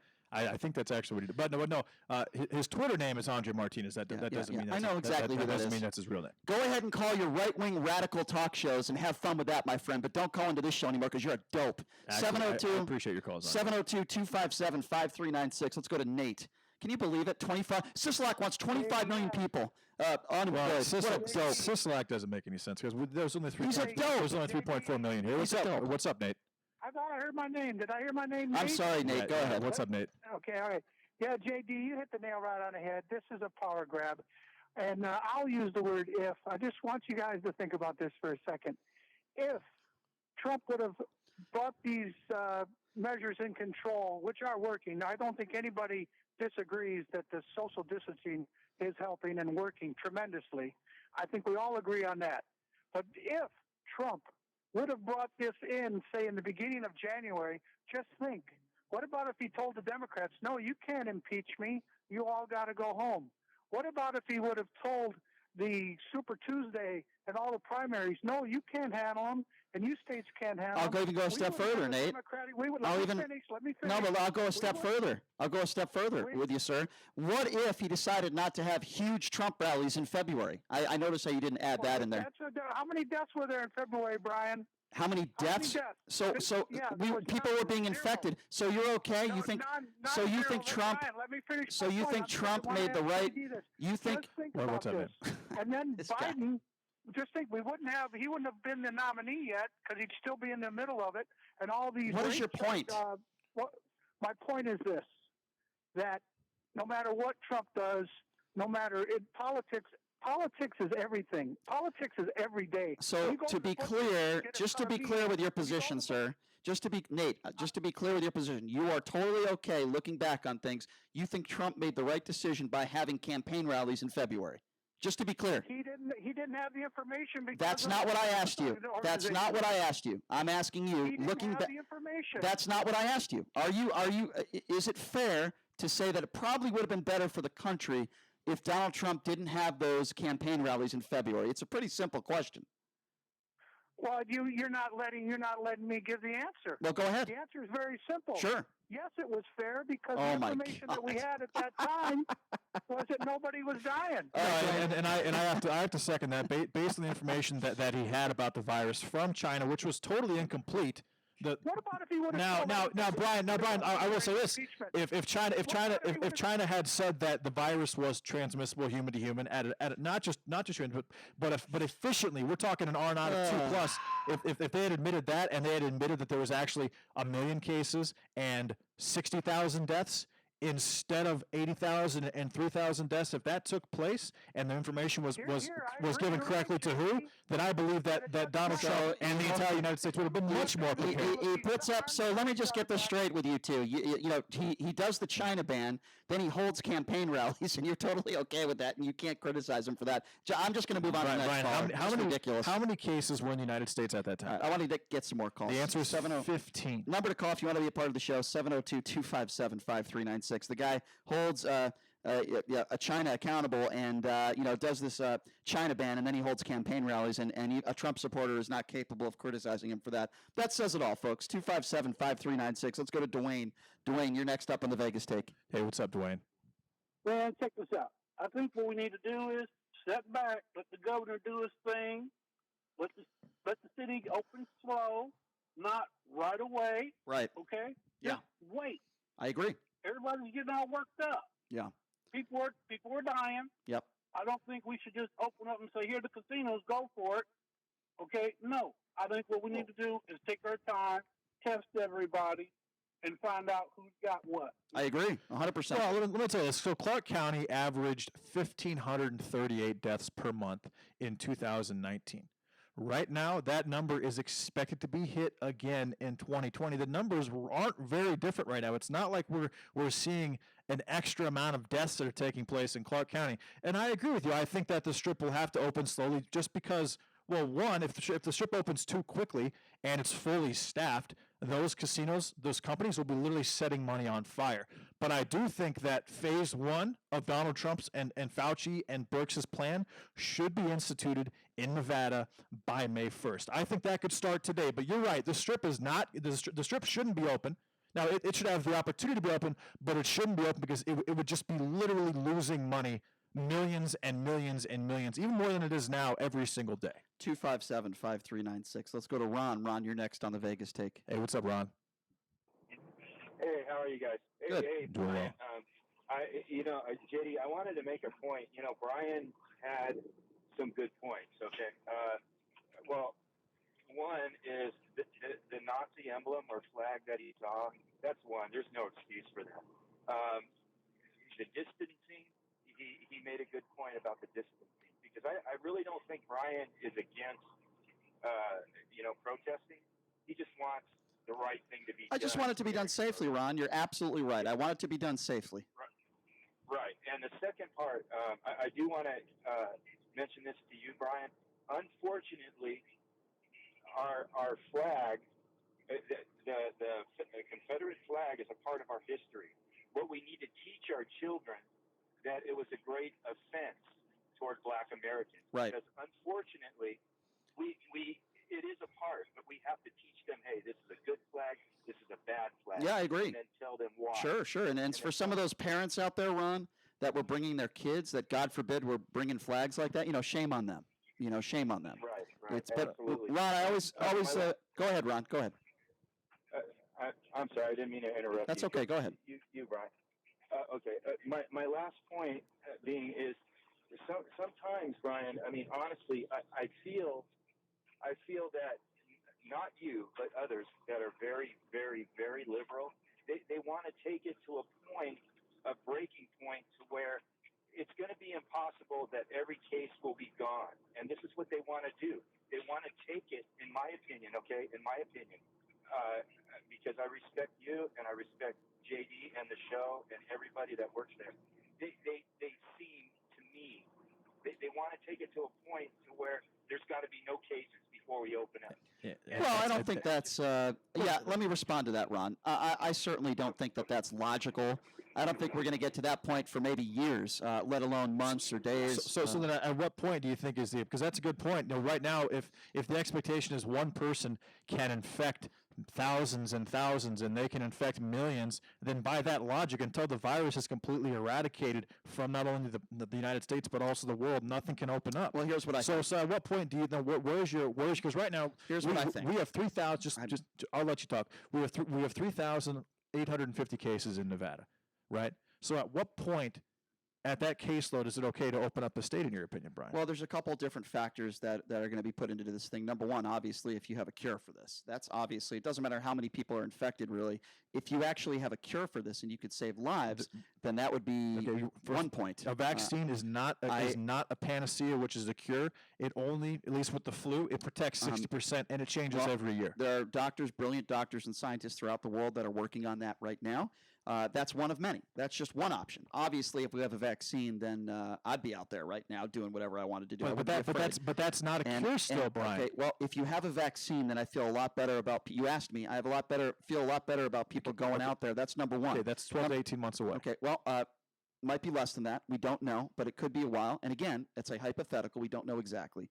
But there's other factors that go into this thing, and I don't have enough time to go through every one of them because we're up against a hard break and we gotta go right now. But that's something that we will continue to discuss throughout the show, and it's a fair question. But I've been very safe on this and very fair on this since day one.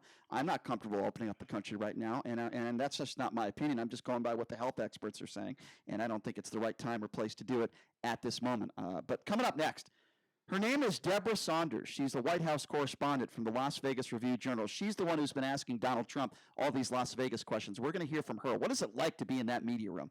We're going to hear from Debra coming up next, right here. You are listening to The Vegas Take. Please listen. This is important. Anyone can be affected by the prescription opioid crisis. If you think you've been hurt by Purdue or its prescription opioids like OxyContin, you may be entitled to compensation as part of Purdue's bankruptcy. But you have to file a claim. Claims may include overdose, death, substance use disorder, lost wages, and neonatal abstinence syndrome. A confidential claim can be filed by individuals, a legal guardian, by survivors or relatives of people who have died or are disabled. The deadline to file a claim is June 30th, 2020, or you will lose your right to file a claim. For more information, visit PurduePharmaClaims.com, or you can call toll-free 1-844-217-0912. That's 1-844-217-0912. Paid for by Prime Clerk, LLC. Special report coronavirus update. President Trump and New York Governor Andrew Cuomo have sometimes butted heads during the coronavirus crisis, but today they get together for what they hope can be a meeting of the minds. More from White House correspondent Caitlin Collins. We've been seeing both of them holding these dueling daily briefings. The president has been watching Governor Cuomo's briefings incredibly closely and responding to them in real time. And now, of course, they're going to discuss testing, something we know they disagree on about the federal government's level of involvement and what it should be in that. Congressional approval expected this week on another wave of government assistance to help business, workers, hospitals, and the shortage of testing. That package now valued at about $500 billion. The New York Times just reporting a GOP-led Senate report is out undercutting claims by President Trump that Obama-era officials tried to undermine his candidacy by investigating Russian meddling. On Wall Street, the Dow is down more than 500. I'm Mike Moss. Please listen. This is important. Anyone can be affected by the prescription opioid crisis. If you think you've been hurt... It's time to check the roads. From the Leonard Monroe Traffic Studio. This report sponsored by Lowe's. Watch for slowing for a crash on the 95 southbound at Jones Boulevard. This is blocking the HOV lane. Stay to the right to get by. On the surface streets, an accident reported in the lower valley. Blue Diamond at I-15 was affecting the southbound I-15 transition ramp. Expect delays. Or take an alternate like Warm Springs, Wigwam, or Pebble. It looks like it is now in the clearing stage. Pros, Lowe's is open and here to help with all the supplies you need to make repairs during this important time. They're pro-ready and they thank you for all you do. I'm John Michaels from the KDON Traffic Center. Warning, this product contains nicotine. Nicotine is an addictive chemical. Whether you enjoy classical, rock, or heavy metal, we all march to the beat of our own drummer or guitarist. That's why Views Also offers you more ways to vape your way. It's available in 5 bold color options, 3 smooth tastes, and 3 nicotine levels. It's your vape, your way. Views, charge beyond. Underage sale prohibited. SportsX Radio Nation, what's up? It's Ken Thomson, host of SportsX Radio, reminding you to catch me at my new time, 8 to 10 p.m. for all the local Vegas sports coverage, plus the national scene as well. That's SportsX Radio on the new 101.5 FM, 720 AM, KDWN. Travis Scribner, managing partner of Westpac Wealth Partners, interviews some of the most successful business owners for insight into what makes both them and their business run. Tune in every Saturday morning at 8 a.m. on 101.5 FM, 720 AM, KDWN, or podcasts on iTunes. I'm attorney Paul Powell. If you've been in an accident, who do you call? The funny lawyer? The angry, aggressive lawyer? The lawyer that your mom's brother's friend's cousin recommends. No, call me instead. I'm the guy the insurance companies don't want you to call. Really, they really don't. I can help you, and I won't take more money than you at the end of your case. Check it out. If you're tired of greedy lawyers, call 728-5500 or go to paulpowell.com. I really can help. Paul Powell. More lawyer, less fee. Some restrictions apply. 101.5 FM, 720 AM, KDON, the talk of Las Vegas. Mark Levin, weekdays 3 p.m. to 6 p.m. Now back to the Vegas Take on 101.5 FM, 720 AM, KDON.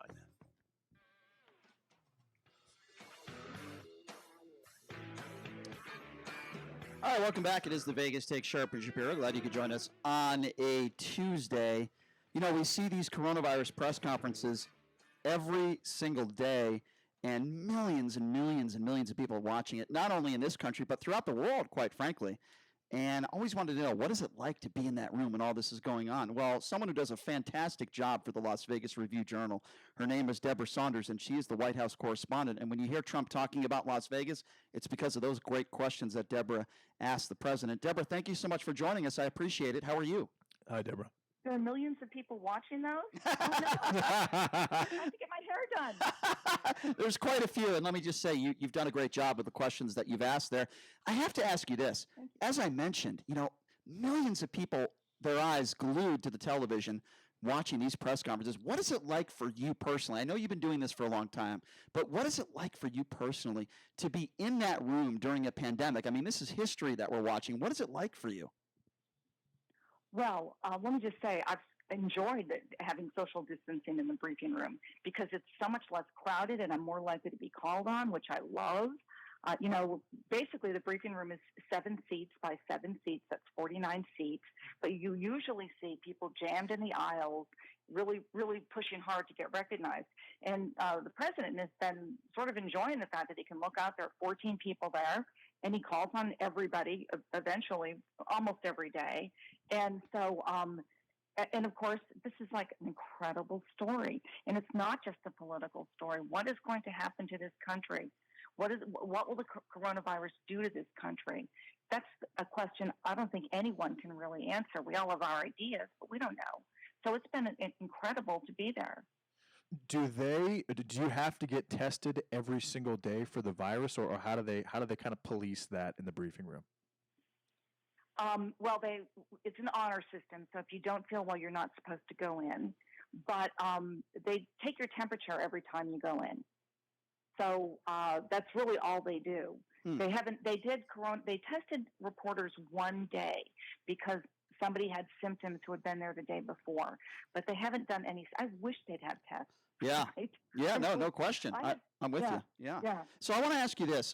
As you know, Donald Trump at times does blow up at reporters. He's never done that with you, thank goodness. But I want to play this audio for you. This is Trump blowing up at CNN reporter Jeremy Diamond. This is very recent for questioning his self-praise while the coronavirus, continues to ravage the country. Have a listen to this, and then I want you to comment on it. Here it is.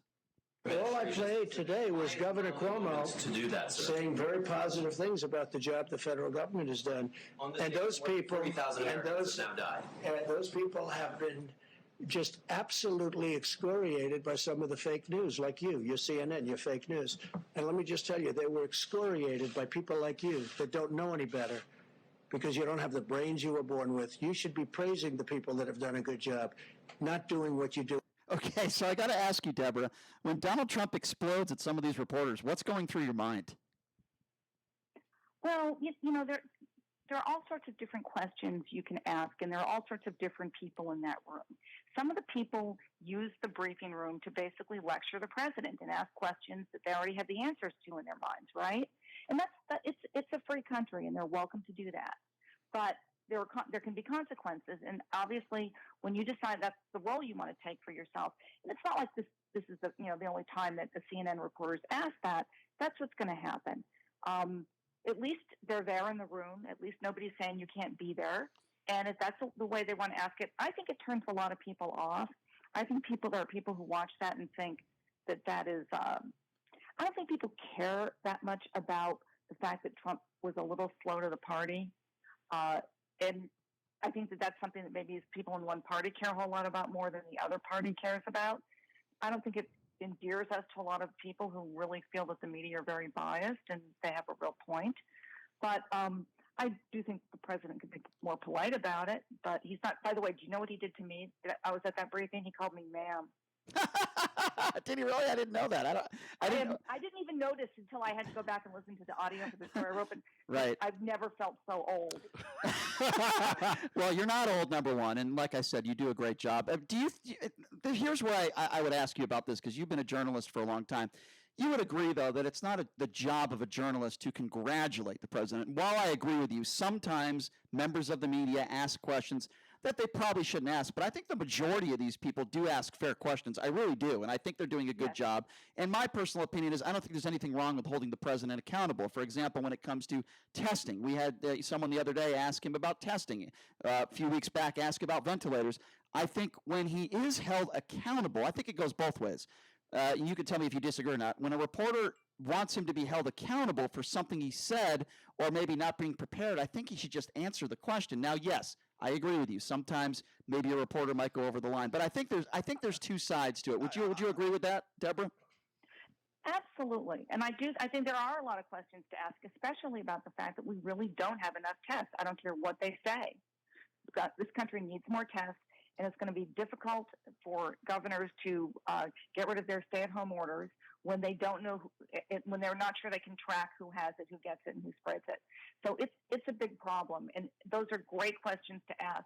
The thing is, what bothers me about this question is, in fact, I was thinking I've got to go back and go through the transcripts and see how many times that question gets asked of Trump. Because I think it's like practically every day somebody says, hey, you said that everybody who wanted a test could have one. Right. That was like in March. And that's not true. Well, yeah, but we know that. And that's been asked before. I'd rather ask a question for which I don't know the answer.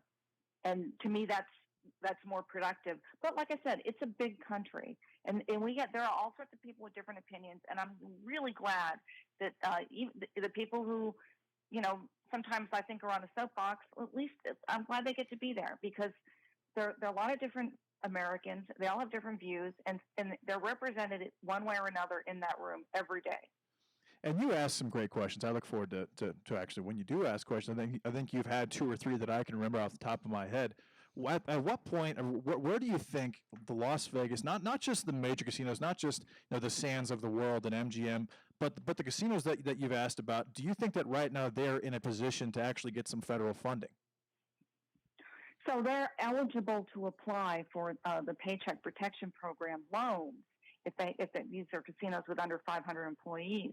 The problem is that they can't get them. I guess you can apply, but you can't get them if you get more than half of your revenue from gambling now. Mm-hmm. Well, I don't understand that. I've asked the president about it on 2 separate occasions, and it doesn't make any sense to me. No one's saying, now the reason they're doing this are these old SBA rules that say that if you want to apply for SBA loans, those are the criteria. Fine. No one's asking the SBA to change those criteria. But the whole reason for the CARES Act was to make every business whole in the United States so they could keep their people on the payroll. And the idea that they did this, and I've talked to people, I've called around about this, it's just odd. And especially, by the way, he's the only president, I believe, who's ever owned a casino. Mm-hmm. No, that's true. That's 100% accurate. If you're just joining us, we're speaking with Debra Saunders. She is the White House correspondent for the Las Vegas Review-Journal. Does a great job in asking all those questions that everybody here, I don't speak for myself in Las Vegas and in the state of Nevada, want to know. We were talking a little bit about the media, and I agree with what you said. Whether some members of the media might be biased or not, to an extent, they deserve to be there. But what would you say about an organization like OAN, where they ask President Trump questions about Barack Obama? I remember one woman asked him a question comparing abortion to the coronavirus. I just think there's some organizations that shouldn't be there, and I would say OAN is one of them. I mean, what's your opinion on that network, and why are they there?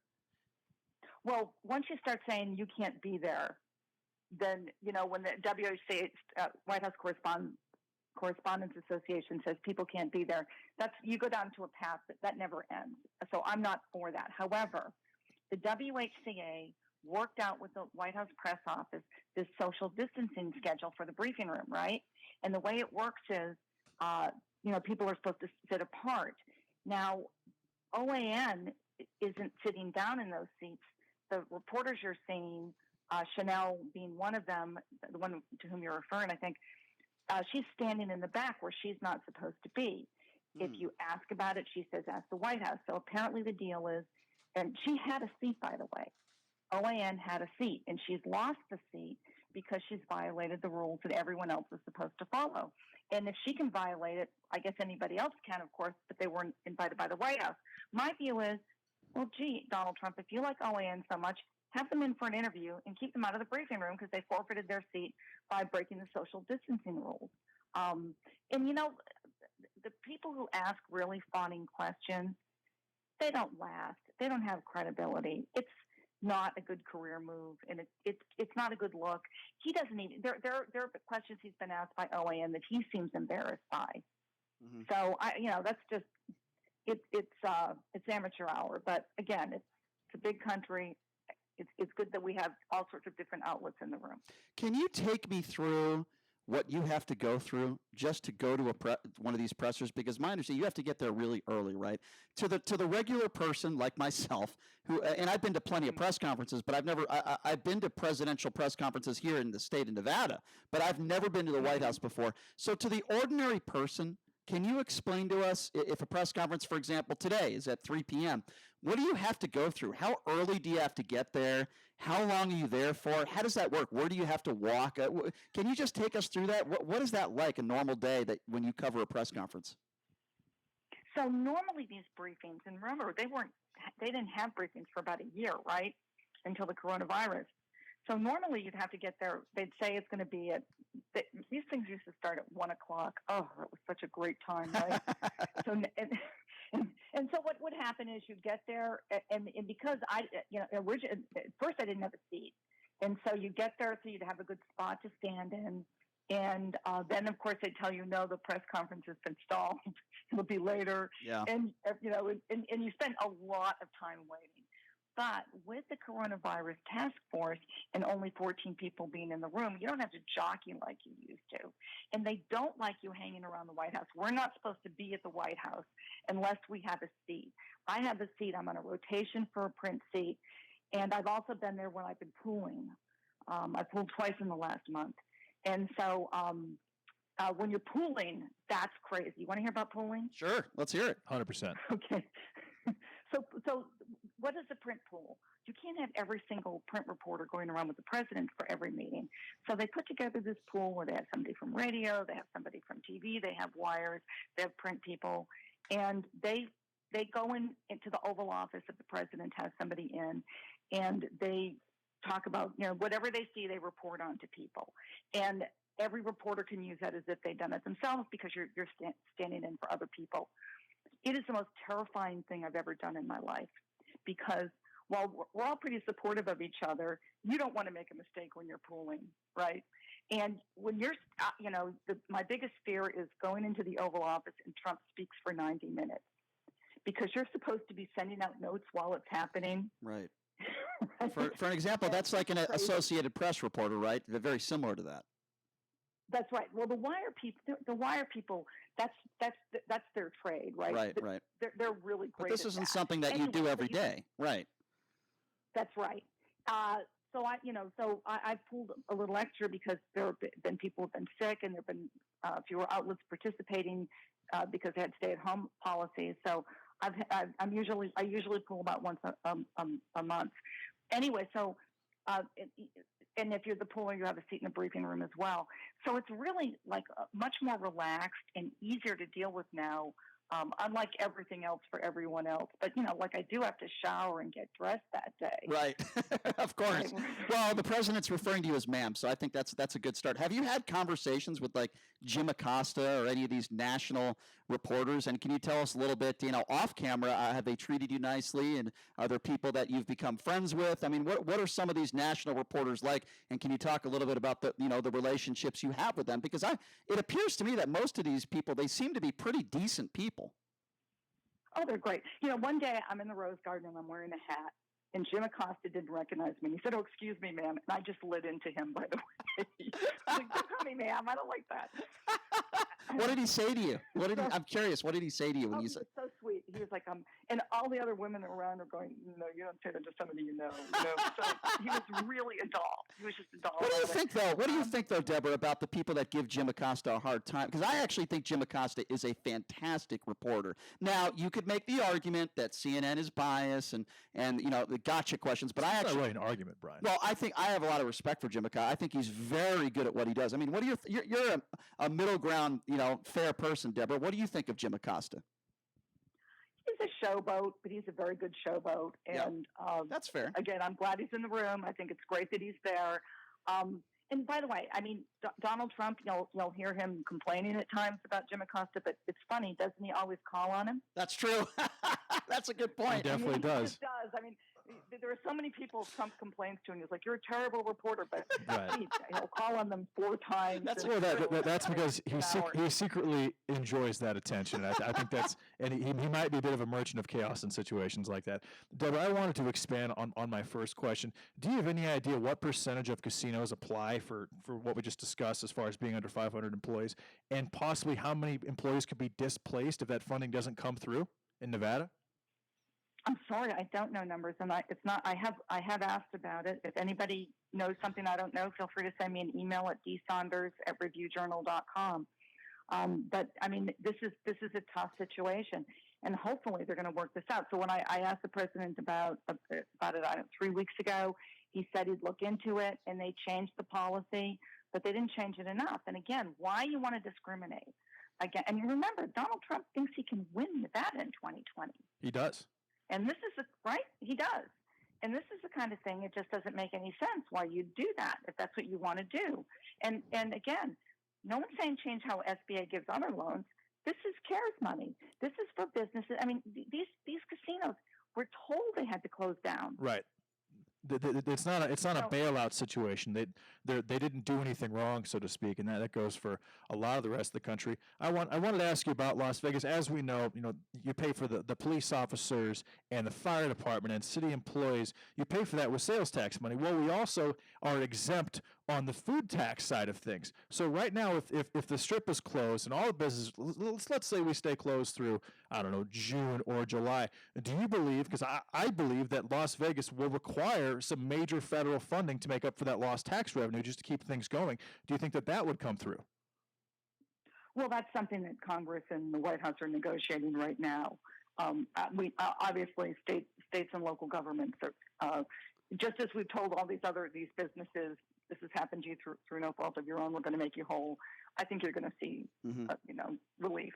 Yeah, I think you can expect that. Debra, are you going to be at the press conference today? No, I won't. When's the next press conference you plan on attending? Well, so there's a rotating schedule, but it depends on when they have briefings. But I should be there in about 8 days. What is, and tell me if you can do this, what is the next question that maybe you haven't asked the president that you would plan on asking, besides asking him, does he listen to the Vegas Take? Because obviously that's a very important question. But no, but in all seriousness, is there a question that you haven't asked him yet that you're saying to yourself, next week, next time I see the president, I got to ask him this? What is that question for you? I'm not telling you, but I do keep the questions I want to ask him in my phone so that if I ever am just walking by and someone says, hey, do you want to go to the Oval? I'm ready. That's fair. That's fair. So I think that's very reasonable. The president, as you mentioned, these press conferences are extremely long. Do you wish, or what is your take on, would you rather hear more from, say, the doctors, Dr. Fauci, Birx? Would you rather hear more from them, or are you okay with the way they run these press conferences and you think the president is doing absolutely nothing wrong by going up there, talking for a while, and then taking a bunch of questions? Are you happy with the way it's going now, or would you like to hear more from the doctors from a reporter's standpoint? Well, let's talk politics for a minute here. How the public perceives Donald Trump in November, we're not sure, right? But one of the big influencers on that will be these briefings. And it's really quite possible that people are going to be turned off by his demeanor. It's also possible they're going to say, boy, I love those briefings. I saw this guy, he had all these experts around him. He's done a wonderful job. And I don't know where that's going to shake out. Have there been times when I thought, well, when you're in the room and you want to get a question and you want it to go on forever, let's just say that. When you're at home watching, because you can't be there because of the social distancing policies, you might think that it would be nice if something ended. How's that? Is that a good answer? That's a fantastic answer. Really, I mean, you've been a conservative opinion page. You wrote a column in the San Francisco Chronicle, right? You've been for 24 years. You did that.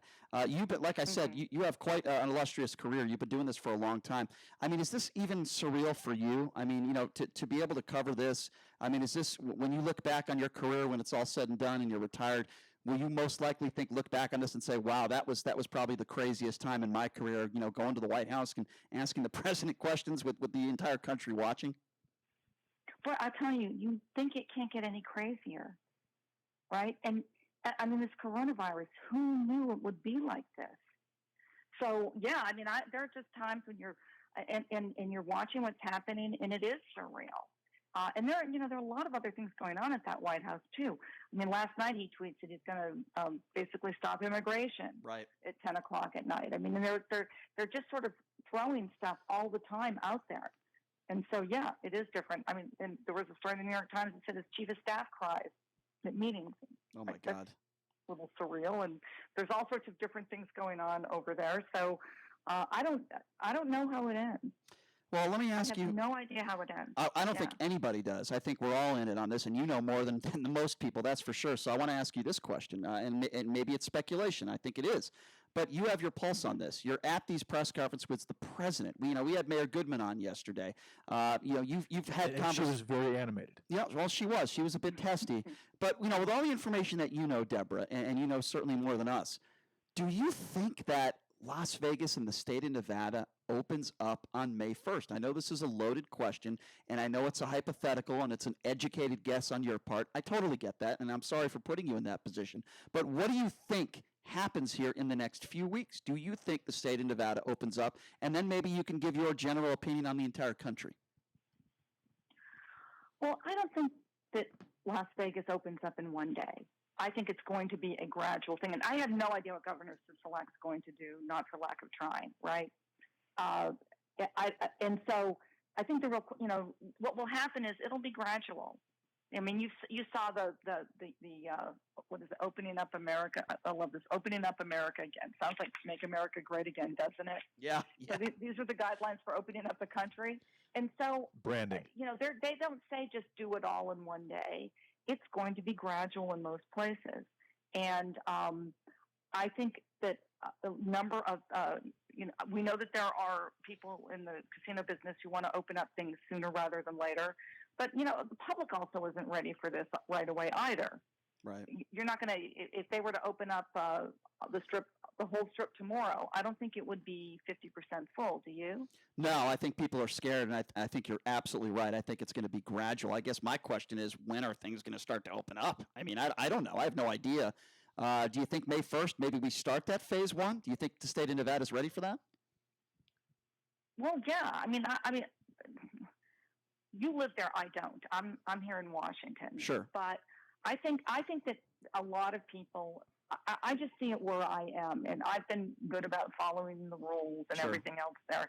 But you see, when I went out into the White House Sunday, there were more cars on the road than there were a week before. You're right. Yeah, I agree with that. People are getting out more. Mm-hmm. Yeah, people are getting out more. People, and you can only do this for so long before people get itchy and they want to get their lives back. That's very true. I'm so lucky. Mm-hmm. Yeah. Right. I can work at home. I've got a nice house. I can get outside whenever I want to. The president is calling you ma'am. You got a lot going for you. Well, Debra, let me finish. People who don't have that. You're right. There's people that have to put themselves in harm's way. Yeah, and there's no question. Yes. Well, Debra, let me say this. First of all, we're glad the state of Nevada and the Review Journal has a great reporter like yourself, really asking the questions that we want answered. I think, I don't think I know. You're very, very good at what you do, and we really appreciate you taking some time to join us. And maybe in a few weeks down the road, we'd love to have you on again. And we certainly, I was a reporter for 10 years. I have the utmost respect for you. And please keep up the great work. And we love the questions you asked here in these press conferences. And stay safe and say hello to Jim Acosta for me if you can. I shall, and send me any question ideas you have. I will, actually. Absolutely. I will. I appreciate that. Debra, thank you so much for your time. We really do appreciate thanks you. a lot, Thank Debra. you. My pleasure.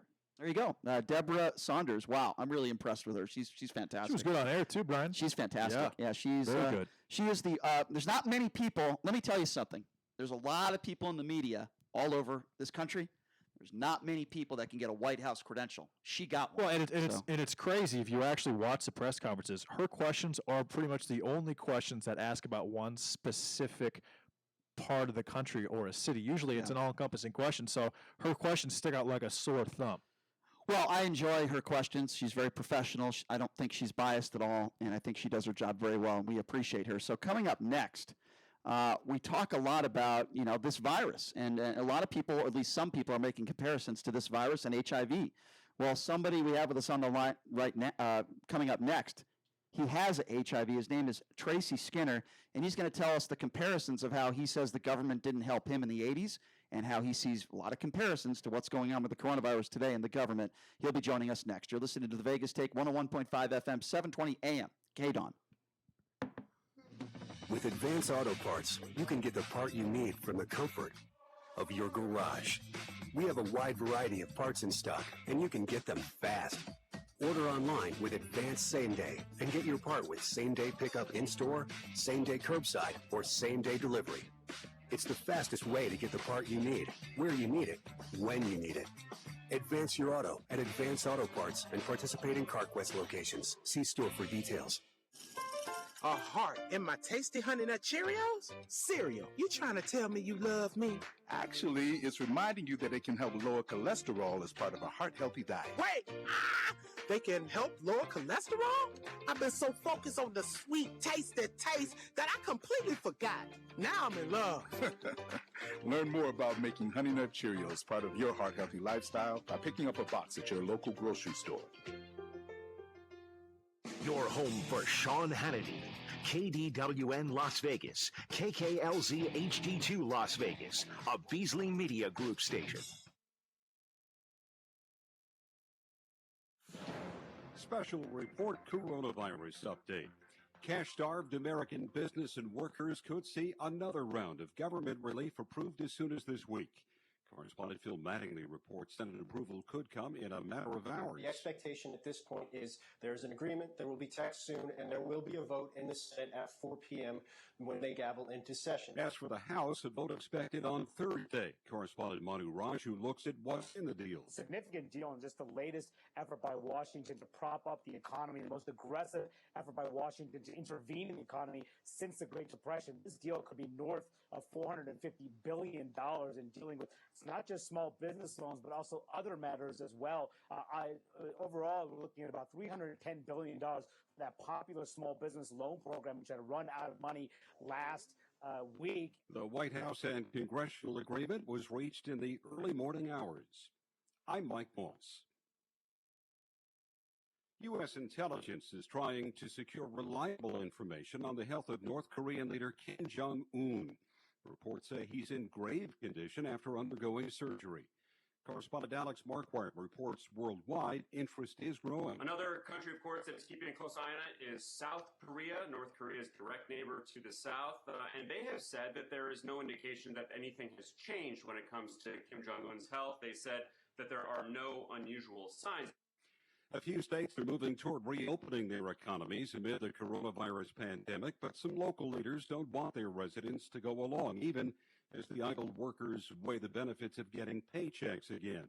In Georgia and South Carolina, Republican governors announced they'll ease restrictions this week, despite neither state meeting White House recommendations to lift those restrictions. On Wall Street, the Dow is down more than 500 points, more than 2%. I'm Mike Moss. It's time to check the roads. From the Letterman Road Traffic Studio. This report sponsored by Rocket Mortgage by Quicken Loans. A crash reported on the 95 southbound near Jones Boulevard, still blocking the HOV. Stay to the right to get around that one. No other accidents to report. Remember that there is slowing for road work on Koval Lane, north and south between Tropicana and Sands, and that's for ongoing repaving operations. These are challenging times, and Rocket Mortgage by Quicken Loans is prepared to help. If you need mortgage assistance, contact their team 24/7 at rocketmortgage.com. From their home to yours, the team at Rocket Mortgage is with you. I'm John Michaels from the KDON Traffic Center. It's open enrollment season, and MediShare is the Christian healthcare sharing ministry that saves most families about $500 a month. Google MediShare and see if it's a fit for you. MediShare, healthcare you can believe in. Warning, this product contains nicotine. Nicotine is an addictive chemical. Whether you enjoy classical, rock, or heavy metal, we all march to the beat of our own drummer or guitarist. That's why Views also offers you more ways to vape your way. It's available in 5 bold color options, 3 smooth tastes, and 3 nicotine levels. It's your vape, your way. Views, charge beyond. Underage sale prohibited. Visit GoForMe2.com. Like go, the number 4, me, the number 2.com. Pay to have items from essential businesses allowing online ordering delivered right to your door. Orders from Target, Walmart, Walgreens, Chick-fil-A, and 7-Eleven, just to name a few. GoForMe2.com is backed by a 100% refund policy and a $15 inconvenience fee if the order isn't successfully completed. It's go, the number 4, me, the number 2.com. GoForMe2.com. It's easy and backed by a 100% refund policy. Check out GoForMe2.com. That's go, the number 4, me, the number 2.com. SportsX Radio Nation, what's up? It's Ken Thomson, host of SportsX Radio, reminding you to catch me at my new time, 8 to 10 p.m. for all the local Vegas sports coverage, plus the national scene as well. That's SportsX Radio on the new 101.5 FM, 720 AM, KDWN. A Home for Spot is a nonprofit group of dog lovers whose mission is to rescue, provide sanctuary, and ultimately to rehome abandoned, stray, and neglected dogs. To donate, foster, or adopt, go online to a4spot.com. Travis Scribner, managing partner of Westpath Wealth Partners, interviews some of the most successful business owners for insight into what makes both them and their business run. Tune in every Saturday morning at 8 a.m. on 101.5 FM, 720 a.m. KDON, or podcasts on iTunes. This is Lorraine Hunt Bono, inviting you to tune in for Breaking Bread with Bono. Join my husband, Dennis Bono, as celebrities share with him their intimate and humorous stories. Saturdays, 5 to 6 p.m., right here on KDON. The opinions of the hosts on KDWN are their own and do not necessarily reflect the views of this station, its management, or Beasley Media Group. Hello, everyone. This is President Trump, the greatest president in the history of presidents. And the only show I listen to is the top-rated show, Sharp and Shapiro. They are the best. Right now, the day's biggest news stories from a Vegas perspective. This is the Vegas Take with Sharp and Shapiro.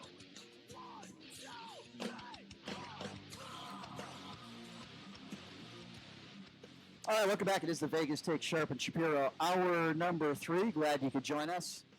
That's right, we're broadcasting live, not from the place we want to be, which would be the studio. We're broadcasting live the last month from my apartment. So, things can get a little testy here from time to time. We're in small parameters, but glad you could join us, glad you could be with us. And, the last time we had a pandemic that, at least in my opinion, was this serious was obviously the HIV/AIDS pandemic, which happened in the 80s. And there are some people out there that are making a comparison and saying that, that pandemic didn't get the attention from the medical community that it really needed. There are people that have that opinion.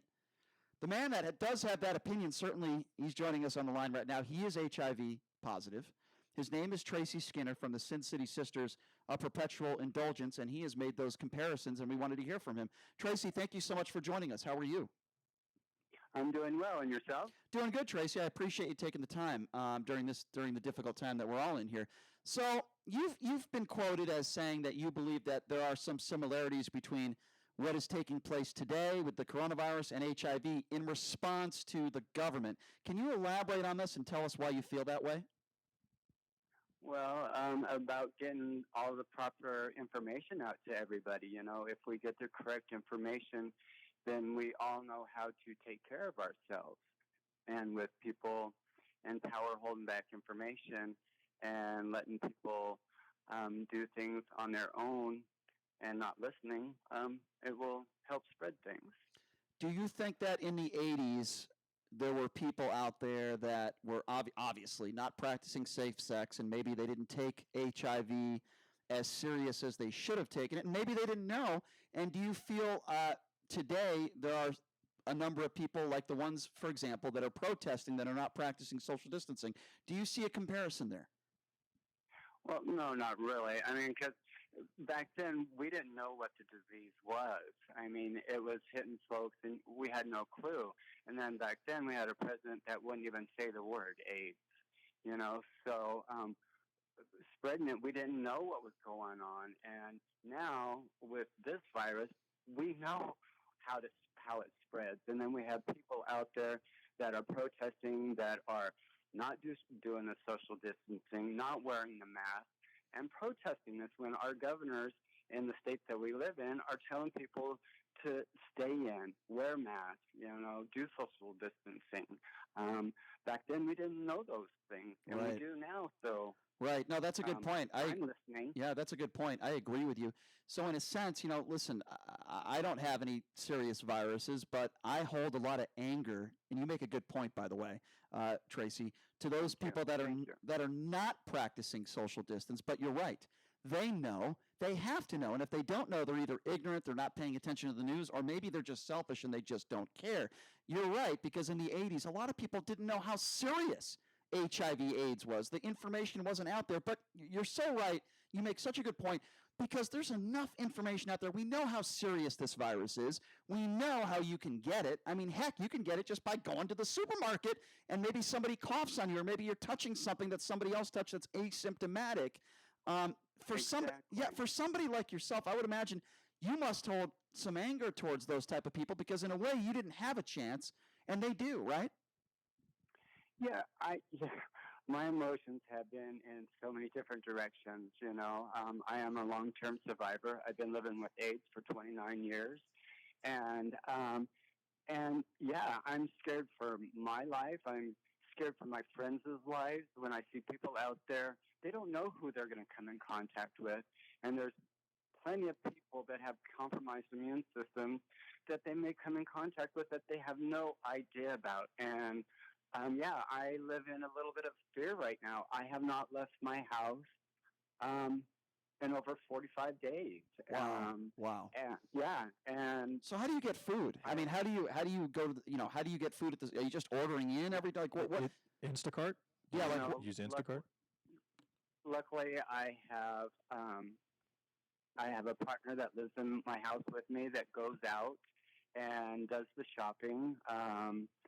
but then I'm scared when he goes out because then he's in contact and then he comes back, but yeah, so I mean, there's so many triggers that I have right now, and but we're playing safe, and I have friends. I have amazing friends that drop off food at my door, and all that kind of stuff. So again, within our community and within my friends, we take care of each other, and that's what I'm doing right now is joining together, listening to the rules out there, and protecting each other. If you're just joining us, we're speaking with Tracy Skinner with the Sin City Sisters of Perpetual Indulgence. Tracy, nice enough to come on our show and share his story. He has the HIV virus. His immune system is obviously compromised. He hasn't left his place in 45 days. Now, I'll only speak for myself, Tracy. I'm very scared. I don't have a compromised immune system. I'm 40 years old. God, I almost said I'm 39. Sadly, I turned 40 a few days ago. But Tracy, I'm scared every time I go to the supermarket, and that's really the only time I ever go out. I'm scared. I try to practice social distance. I'm touching things. I wash my hands immediately when I get home. Now, I can't even imagine how you feel, somebody with a compromised immune system, because I hate to say it like this, but I'm sure you would probably agree with me. If you contract this virus, there is a good chance you might not make it. And I hate to say that, but, I can't imagine what you're going through, what your partner's going through, because I'm sure your partner knows if he or she drops off stuff for you and somehow you get the virus from that person, I mean, it's a lot of responsibility and you'd feel a lot of guilt. So, I mean, can you just take us through the emotions that you go through and the fear that you have gone through on a daily basis? I can't even imagine what you're going through. Yeah, I mean, my mom lives in Montana, and my mother is my best friend, and I talk to her every morning. My mom is 78 years old. I turned 56 today. Happy birthday. So, yeah, every day I think about it, and it scares me for not being able to say goodbye to her if something happens to me, if I do get sick, because, I won't be the one that they put on a respirator. They think that I've already lived my life, and I already have a compromised immune system, so I wouldn't be one that they would save. And so, I fear that every day. I thank goodness I have a great circle of friends. I talk about my anxieties. Sometimes I hold them in, and sometimes, people don't really understand because they may not be in the same predicament that I have been in. I've been hospitalized since 1999, 27 different times for different things with this virus with HIV.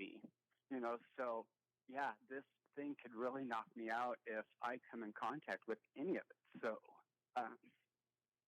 And Tracy, has your HIV evolved into autoimmunodeficiency syndrome, or is it? Where does that stand right now with you? When I was diagnosed in 1991, I was diagnosed with 117 T cells, and so with that, I was diagnosed with AIDS right then in 1991. So I've been living with AIDS for 29 years. Wow. Do you have any friends, or do you know anybody who is in the same situation that you are that has been adversely affected by this virus? Oh, yeah. I mean, my circle of friends are mostly positive. I have a lot of long-term survivor friends, and then I have ones that are newly diagnosed, and then, a wide range of friends that are negative, positive, and all of that. And have any of them been affected by COVID-19 or the coronavirus? Actually, I heard of a friend of mine just on Friday night that passed away in L.A. Oh, gosh, I'm so sorry. That's awful. I'm so sorry to hear that. I have to ask you this. I criticize people every day for undermining this virus, Tracy. I really do. And what would you say to people like, example, Bill O'Reilly, who said those people that are dying were on their last leg anyway? What would you say to the protesters that say, let's open today? What would you say to all those people out there that have been undermining this virus since day one? Rush Limbaugh, who compared this to a cold, other right-wing talk show hosts who have been downplaying this virus, undermining this virus, and making excuses for the president of the United States. And not to make this political, But for somebody like you, in the condition that you're in and how scared you are, and I feel for you, I really do, what would you say to the Bill O'Reillys and the Rush Limbaughs out there that have compared this to the common cold, continue to undermine this virus, and want people out there protesting and care, it seems to me anyway, care more about the economy than innocent lives like yourself? Well, what I would say to him, you wouldn't really be able to air on the air. So I will be polite and not say that. But I'm just, they're stupid. Yeah, I am worried about the economy. Yeah, people have to work. We have to, have money coming in through the United States and all that kind of stuff. But, if we're not around, we can't bring the money back into it. And this virus is very serious. And these people are stupid. Listen to the doctors. The doctors know what they're, talking about. They know. They have fought, like you said, with HIV. They know how to fight certain viruses, certain diseases, and all that. They have the knowledge, so listen to them. Stay in. Protect you, your loved ones, your friends, everybody. Protect our community. Yeah, that's well said. I agree with you, Tracy, and I get frustrated every day. Thank you. I get frustrated every day because good people like yourselves, I think of myself, and I'm very fortunate that I'm able still to have a job. I have some medical conditions, but certainly not as serious as yours, and my immune system is decent anyway. But I'm still scared. I'm still scared for myself. My parents are in their, my father's in his early 70s. I'm worried about my family. And I think the worst thing, Tracy, I think the worst thing we can do as a society, I really mean this, is to open everything up too early. Now, if they do open things up and, the people aren't getting infected and the numbers continue to go down, then fine. But I am worried, Tracy, that we are going to reopen things way too early. And if and when that happens, and I think it will, it might not start here in Las Vegas, but it could start in other states. I'm really worried that this thing can spread because there's so many unanswered questions. You know a lot about HIV. You've had it for almost 30 years, so you've seen a gazillion doctors. You know a little bit about infectious disease. I just think if we make the mistake of, closing things too long, okay, what's the worst thing that's going to happen? Financial ruin, the economy's going to struggle. Eventually, the economy is going to get back on track. Once somebody dies, that's it. They're gone. They're 6 feet underneath the ground. So that's where I'm coming from. I just think it's better safe than sorry. Yeah, you're absolutely right. Back in the 80s, we lost a whole decade of gay men, that are no longer around and that they're gone. And here in Las Vegas, we're a very touristy city. And we have a mayor that wants to open up this. It's crazy. We need to protect Las Vegas. And if other places open up, then, like you said, we're a tourist city. They're going to come in here. It's going to spread. And I just think that we should keep it closed. Let this level out. Yeah. Test, get all the tests. It's just like right now with HIV. U equals U. You want to know your status. If you know your status, then you're not going to be able to spread this virus around. Exactly. So if you're able to get tests, and again, coming to tests, back then, with HIV, people could go and get tests. Yeah. Here, it's going to be more of, our marginalized communities. It's going to be the wealthy communities that get the tests first, and that's kind of sad. It is very sad. It is. Yeah, you're right. You're right. It is. Yeah. Go ahead. I'm sorry. Yeah, and so we may even lose certain parts of our communities. Sure. Sure. And so it's just all around. It's just scary, and I just wish that people would really understand and listen and sit back and look at the big, giant picture and look at who you affect. It's just not one person. It could be, 10, 12 different people. Exactly. A chain reaction. That's what I said earlier in the show. You got these people protesting, and then their response is, well, I'm going to take my own personal responsibility, and if I get infected, it's on me. But they're too dumb to understand that if they get infected, they could affect 10, 20, 30, hundreds of other people if they get infected. It's selfish. Yeah, no, there's no question. Tracy, let me say, please stay safe. We appreciate you coming on our show and sharing your personal story. I'm sorry you've had to go through what you've gone through for almost 3 decades, but you're the type of people that I am thinking about, and we want you to get through this okay. I want everyone to get through it okay, especially people like you that are at higher risk. So, Tracy, thank you so much for joining us. We really do appreciate your time, sir. Thank you so much. You're welcome, and thank you. Sure. You bet. Thanks a lot, Tracy. Yeah, that's Tracy Skinner, Sin City Sisters of Perpetual Indulgence, and he's had the HIV virus for 29 not just HIV, years. Brian. He's had full-blown AIDS. Right. That's a whole, Magic Johnson has had the HIV, probably still has the HIV virus. Right. AIDS is the next level of HIV. If you're one of those people that's healthy, that's scared, imagine what this guy has to be feeling. So we hope we hope he gets through this okay. Those are the people that are really, really at high risk. Doesn't matter if you're 20 years old or 80 years old. When you have the immune system that he has, he is at high risk. And I think even if we do go into phase 1, which I think we should on May 1st, people like him do need to be protected. Well, that's without saying, of course. 100%. If I was him, I wouldn't leave the house for a year. That's just me. Yeah, that is a very, very unusual case. We'll put it that way. I don't think it's unusual. There's a lot of people out there that have immune systems that are not. Whether you're a cancer survivor, whether you have HIV, I don't think it's unusual at all. I think there's a lot of people out there that have compromised immune systems. So when you say unusual, I don't think so. I would say there's thousands of people in Las Vegas like him. I did want to ask one question. I wanted to ask him what happens when he gets the flu.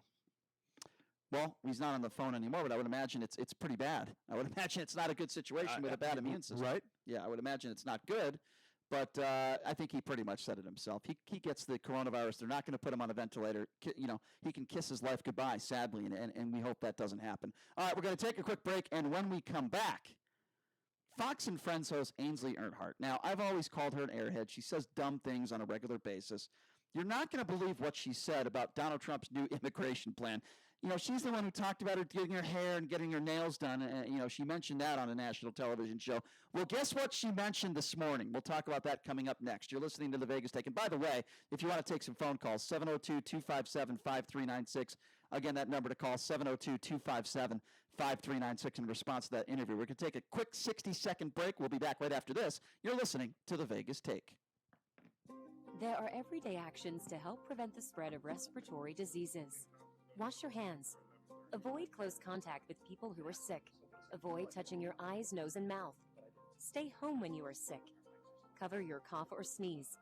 Clean and disinfect frequently touched objects with household cleaning spray.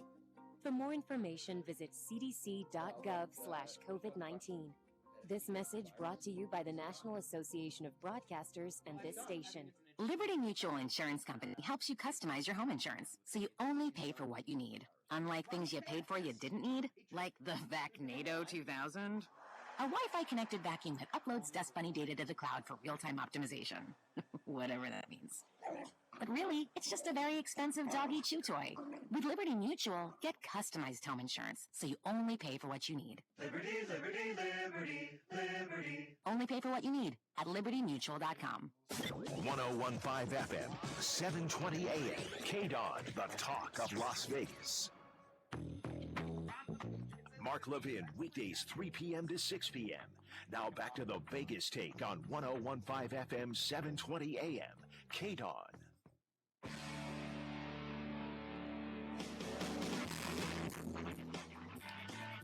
All right, welcome back. It is the Vegas Take, Sharp and Shapiro. Again, glad you could join us on a Tuesday. I said we'd take a few calls in regards to that interview we just had with Tracy Skinner, who's had AIDS for 29 years. Obviously, he's very susceptible. If he gets this virus, he's probably not going to make it. 702-257-5396 is the number to call if you'd like to be a part of the conversation. I believe our first phone call, we're going to go to Ron. Ron, you are first up on the Vegas Take. What's going on?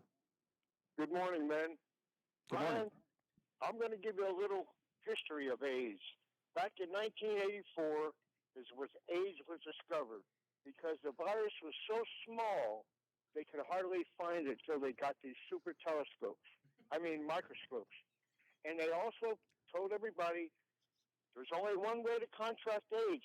There's two now, but there's only one way back then that you contract AIDS. How do you contract AIDS? I'm asking you, Brian. Well, obviously back then, the easiest way to contract it blood through blood or sexual contact. Obviously. No. Blood, they didn't know then. It was sexual contact. Well, You're that's what I right. said. Yeah, sexual and if contact. You have sexual contact. What are these homosexuals? How are they getting it through sexual contact? What does a homosexual We don't need to. do with a I think anybody knows that. I'm not going to. Yes, you are definitely. I'm not going to. Are you an AIDS expert? All right, then by you know what homosexuals do to get contact. Now, number two, they found out you can get it through blood. Right. Right. Okay. My first wife's uncle died in 1986 from AIDS. Now, how can you tell if you know a person has full-blown AIDS? They call into a radio show and they're an expert? No, I'm going to tell you how. I hope this isn't a joke, right? On your neck, near your lymphoids, under your ear, you'll see, on your neck and on the face, you'll see big black birthmarks. Okay, Ron, can I ask you a question, if that's okay? Ron, can I ask you a question? They're called lesions. Did you watch? Okay, Ron. Did you watch Philadelphia with Tom Hanks? If I could just ask Ron a serious question. Ron, it is true that you can get AIDS through if you're straight, correct? A man and a woman having sex. Hell no. A straight person doesn't have anal sex with another man. But the queers back then were having Okay, hold on a anal sex second. with women, Ron. and it went over to All right, women. I get it. You like to demean homosexuals. You're saying me a straight person can't get AIDS. Is that your position? They don't have I'm anal trying to sex. explain something to you. Your opinion is what he full said. of shit. All right, have a nice day. Have a nice day, Ron. He said, have a nice day. Really weird call. By the way, not a great call. He said straight people don't have anal sex. By the way, straight people do have that type of sex. They can and they do. So, Ron, you're obviously 100% wrong on that. He's suggesting that the most common transmission of AIDS is through sodomy. Okay. All right, Ron, thank you for the phone call. You're a patriot. 702-257-5396. Not a great call, Ron. 257-5396 is the number to call. Let's go to Jack. Jack, you're next on the Vegas Take. Hey, what's up, Jack? Yeah, how you guys doing today? Good, Doing Jack. well. What's on your mind? Good. Well, what's on my mind is that this really isn't the first virus we faced throughout humanity. And being a little bit chicken little-ish, Brian, I think that you're on the side of fear and panic, and that herd immunity is going to be built regardless. No, that's not true. Jack, that's not true. I think you're voting for death and destruction for one reason. Okay, well, that's ridiculous. How am I? Oh, hold on a second. You've made some ridiculous comments. How am I on the side of death and destruction when all I want is for people to be safe and not contract the virus and be in quarantine until the doctors say it's okay? How is that death and destruction? What are you talking about? That's not your true intent. Your true intent is to get the orange man out of the office and do that. So you think? So you're trying to say? See, this is what idiots on the right like to think. They think because I want people to be safe, that correlates to me wanting people dying so that the orange man can be out. You are a disgrace to make a claim like that, sir. You are yes. I know people like you because I meet idiots like you every day. You think just because I don't like Donald Trump, I want innocent people to die. Well, screw you, sir. Have a nice day. And you know what? Even though you are a complete dumbass, I don't want you to get the virus. I don't want anyone in your family to die. I don't want you to die. It has absolutely nothing to do with the President of the United States. With that being said, is it okay to hold the President accountable for the mistakes he made? Yes. But just because I don't like the President, for you to make that correlation to me wanting innocent Americans to die makes you a complete disgrace. And I'm tired of people like you. I'm tired of people like you that accuse Democrats or accuse somebody who doesn't like Donald Trump of wanting the virus to spread. I talk to idiots like you all the time who think Dr. Fauci wants a couple million people to die. We had a caller last week who said that. You're a disgrace. Why don't you take a couple feet back and understand that there are people like me who care about people like you, even though you're a doofus and you make horrible statements like that. I want everyone to be safe, including the President of the United States, including the extreme wealthy, everybody. I want everybody to be safe. I don't want one more person to die of this virus. And just because I don't like the President, for you to make that horrible claim makes you an ignoramus and a dope. The one thing I will say, you're totally right. We have not seen a virus like this because if you do get HIV, you do get AIDS. That's a process, and usually it's typically a 2 to 10 year process. If you get this virus and your system is compromised, there's a chance, a strong chance, that you could die in 10 to 14 days. Well, so this virus kills you much faster than AIDS does. What a transition here. We go from talking about AIDS, and now we're going to be talking to Ken Thomson from Sports X Radio. Interesting transition. All right, we're going to take a quick break. We're going to talk a little NFL draft action. It's Thursday. Who are the Raiders going to get? Ken Thomson from Sports X Radio coming up next right here on the Vegas Take.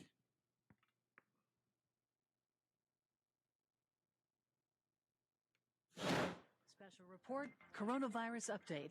The Senate will vote later this afternoon after an agreement was reached on a more than $450 billion COVID-19 economic relief package.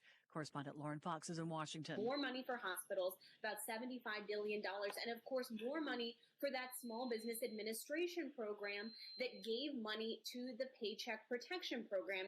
Total hospitalizations for the coronavirus in hard-hit New York have fallen for the 8th straight day. Governor Andrew Cuomo says some medical centers can now offer elective surgeries. In those parts of the state and in those hospitals where the hospitals are laying off people because they're so quiet, and they have that capacity, and capacity for the virus is not an issue, we're going to allow elective outpatient treatment.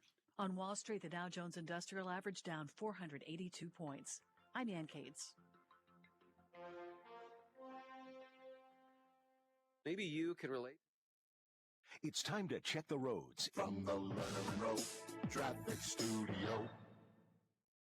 Sponsored by Upwork. When you need in-demand talent on demand. There's a crash on US 95 southbound near Jones. Also an accident, Jones, right at Cactus.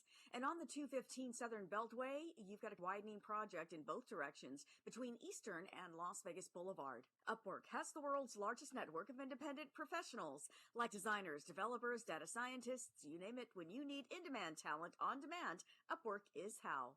I'm Danny Sullivan in the KDON Traffic Center. Sometimes you hear an idea or learn about a company and say, finally, it's about time. That's what I said when I met the team at Homey. With Homey, you get a local real estate expert and everything you expect with a traditional agent. Everything except those high fees and commissions. Homey sellers save $10,000 on average. Finally, you can buy and sell confidently and save thousands in good times and bad. Check out Homey.com or just text JD to 88588 to receive $250 off your listing fee. Homey's got your back. Make a splash this season with your best friend. Right now is the best time to book your pool renovations. Be ready with a refreshed, new-looking pool for the swim season. So whether you do the doggy paddle or just want a beautiful-looking pool to enjoy, call today, 702-644-8980. I'm attorney Paul Powell. If you get hurt in a crash, did you know your lawyer can take more money than you? That's right. You get hurt and the lawyer gets rich. Not very fair, is it? When you hire me, those worries go bye, bye, bye. I promise never to take more money than you. I put it in writing. If you're tired of greedy lawyers, call 728-5500 or go to paulpowell.com. I really can help. Paul Powell. More lawyer, less fee. Some restrictions apply. Don't miss the Trading Group Show, Sundays at noon on KDWN. Learn how you can earn a full-time income working from home as a trader. That's the Trading Group Show, Sundays at noon. The question line is 888-646-8787. 1015 FM, 720 AM. KDON, the talk of Las Vegas. Mark Levin, weekdays 3 p.m. to 6 p.m. Now back to the Vegas Take on 1015 FM, 720 AM. KDON.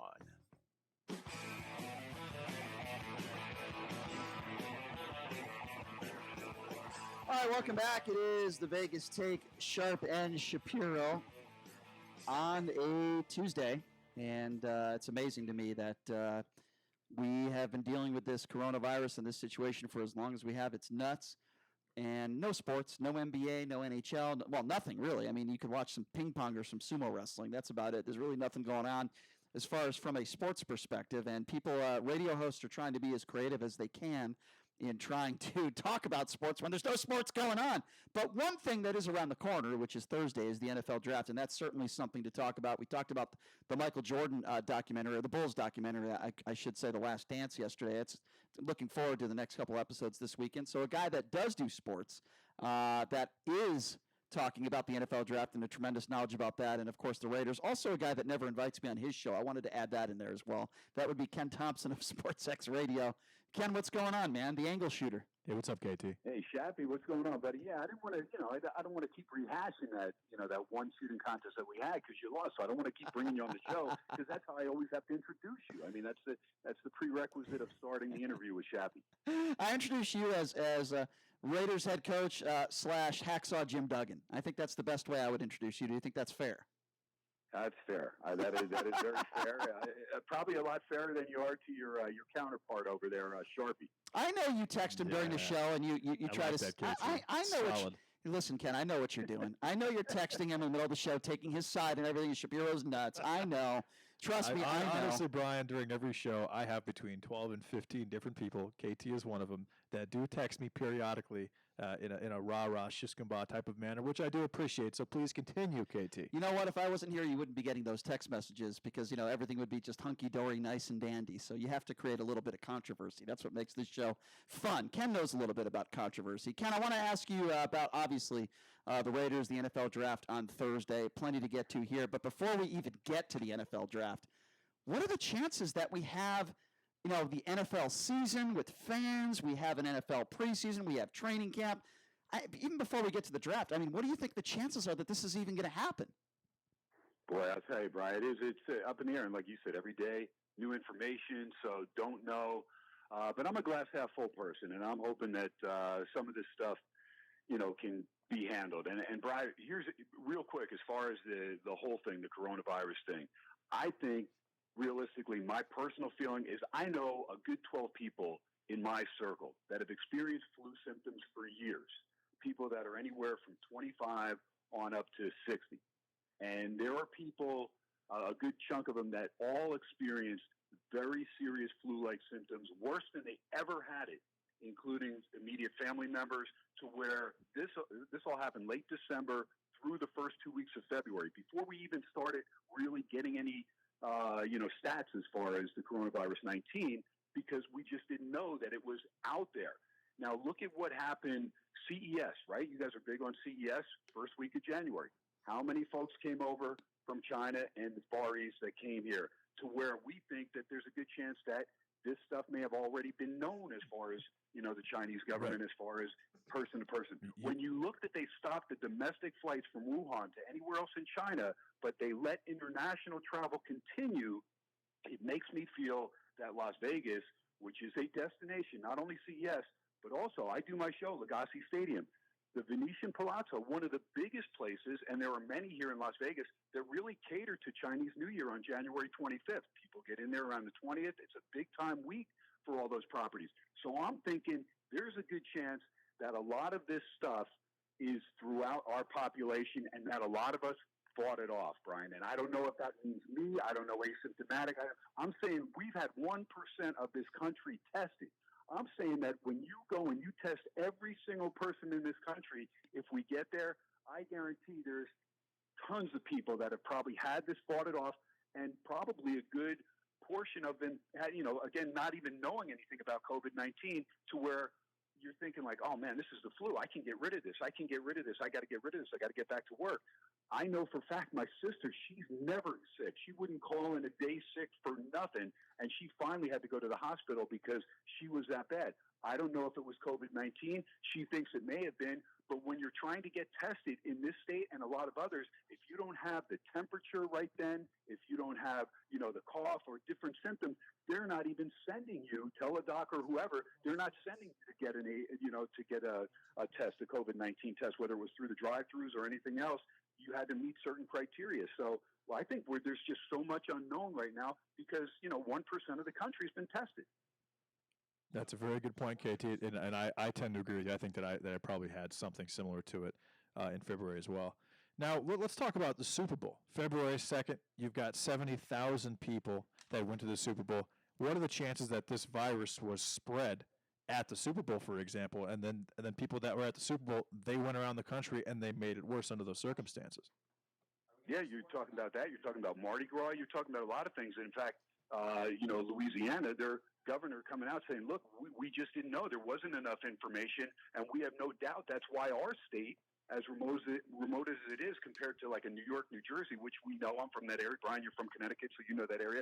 It's as densely populated as any, so it doesn't surprise me that those places are going to be hit harder because it's much easier to spread in those densely populated states. But yeah, there's a lot of things that probably, if we have time to do the research and go back, and how many flu-related deaths or pneumonia-related deaths in late December, January, and early part of February are we going to find that, maybe those were coronavirus 19? Who knows? We don't know all this stuff. And since the numbers for the flu aren't exactly high for a typical season. Now, the reason this is relevant is because obviously we were supposed to have the NFL draft in Las Vegas in 2 days. And the reason that we are not having it is in the festivities would have started, I believe, yesterday. And the reason we're not having it is because of this virus and the misinformation behind it and all the fear. So let's talk about the draft, KT. I believe that Tua Tagovailoa is going to slide down the draft board, and here's why. He's 6'1", he had a 13 Wonderlic, he's a left-handed quarterback, he already sustained a major injury, and he doesn't step up in the pocket. Do you agree with me? I agree with you as far as when I talked to Dan Shanka from Our Lads, who actually worked with Gruden on a draft back when he was with the Eagles, and 3 NFL teams he worked with. He's one of the sharpest, 4 decades worth of experience here, and he said although Tua could even be the number 1 quarterback had he not sustained any injuries. In other words, he would have been right there with Joe Burrow. There's no guarantee LSU wins that game in Alabama. So Joe Burrow, 60 touchdowns, 6 interceptions, remarkable season. The best season ever, in my opinion. But you're right, exactly. So Tua, double ankle surgery on top of the hip injury, and sure, he's cleared medically, but that's until that first 280-pound lineman falls on him. Look, we come against the pile driving, things like that. NFL's doing whatever they can to make it as safe as possible for any quarterback. Get outside the tackle box, throw the ball out of bounds, doesn't matter, get it to the line of scrimmage, you're good to go, run and slide. They're protecting the quarterback. But Tua, again, he's going to have to learn at this level. And so do you want to risk Miami, the number 5 pick overall, Chargers, number 6 pick overall, to be that guy, because it could come back to bite you? So I agree with you that there's a chance that he may slide down, although it just depends who your general manager is, because guys are going to take chances like Kine did last year with Arizona, listening to Kingsbury. Okay, we'll take Kyler Murray. And he was second guessed, but Kingsbury was sold on Kyler Murray being that guy. Yep. And that's why CeeDee Lamb, a lot of people are looking at CeeDee Lamb potentially being a Raider. Remember that he played college ball with Kyler Murray. Arizona has the number 8 pick. Don't be sold that they're just going for an offensive lineman. CeeDee Lamb could end up in Arizona. You already have D. Hopkins. You have Fitzgerald. That could be one hell of a receiving core to get Kingsbury the type of offense that he wants. Especially with Christian Kirk as well, and then the running back that they just picked up. So where do you think the Raiders go with the 2 first-round picks that they have, KT? Okay, so it's confusing a little bit to me because I go back and forth. Because first off, Mayock and Gruden had the greatest draft that I've seen in the last 10 years by any GM and coach, and that was their first year. And yes, they had 3 first-round picks. I think they stunned a lot of people, although not Dan Shanka, by taking Cleveland Farrell with that first pick. Then you get Josh Jacobs, who turned into a major home run. We think Abram has potential to be that home run. Right. Grab Trayvon Mullen right out of Clemson, early second round. Turned out, looks like he'll be a starter this year. And then you look at the guys that you get, Max Crosby in round 4 and Hunter Renfrow in round 5, more starters.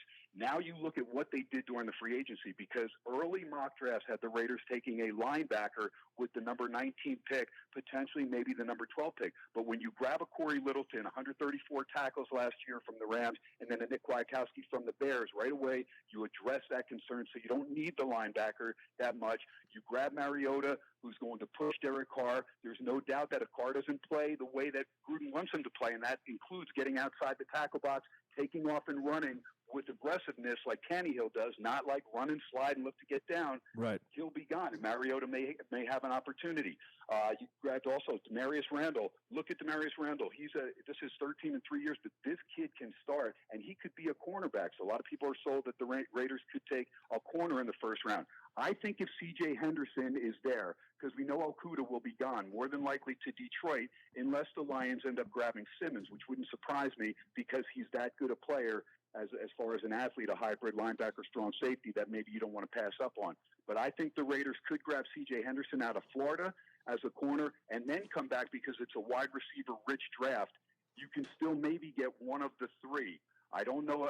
Again, Lamb could be gone. Jerry Jeudy, if he's there at number 12, most think the Raiders will take him. Henry Ruggs III, because of the speed, and the Raiders have always liked the speed guy, even though he's not the best pass catcher or route runner, he could still come into play. There is a separation from most draft experts as far as those 3 receivers and then the next little group down, although I think it's pretty close. And I think there's definitely some guys that, like a Michael Pittman Jr., a Brandon Ayuk, Jalen Rieger, these guys, even Chase Claypool, Justin Jefferson, Denzel Mims, these guys are all pretty darn good, and I have no doubt these guys will become starters on another team And we'll see. But I think if Judy's there, there's a good chance the Raiders take him, or C.J. Henderson out of Florida. That would be your number 12 pick. And it would not surprise me because the Raiders have no second-round pick if they trade down. They have 3 third-round picks, but nobody in the second. So they trade that 19 down, maybe get a later pick in the late 20s, early 30s, and then get a second-round pick and give up the 19th pick. Would not surprise me if Mayock and Gruden do that.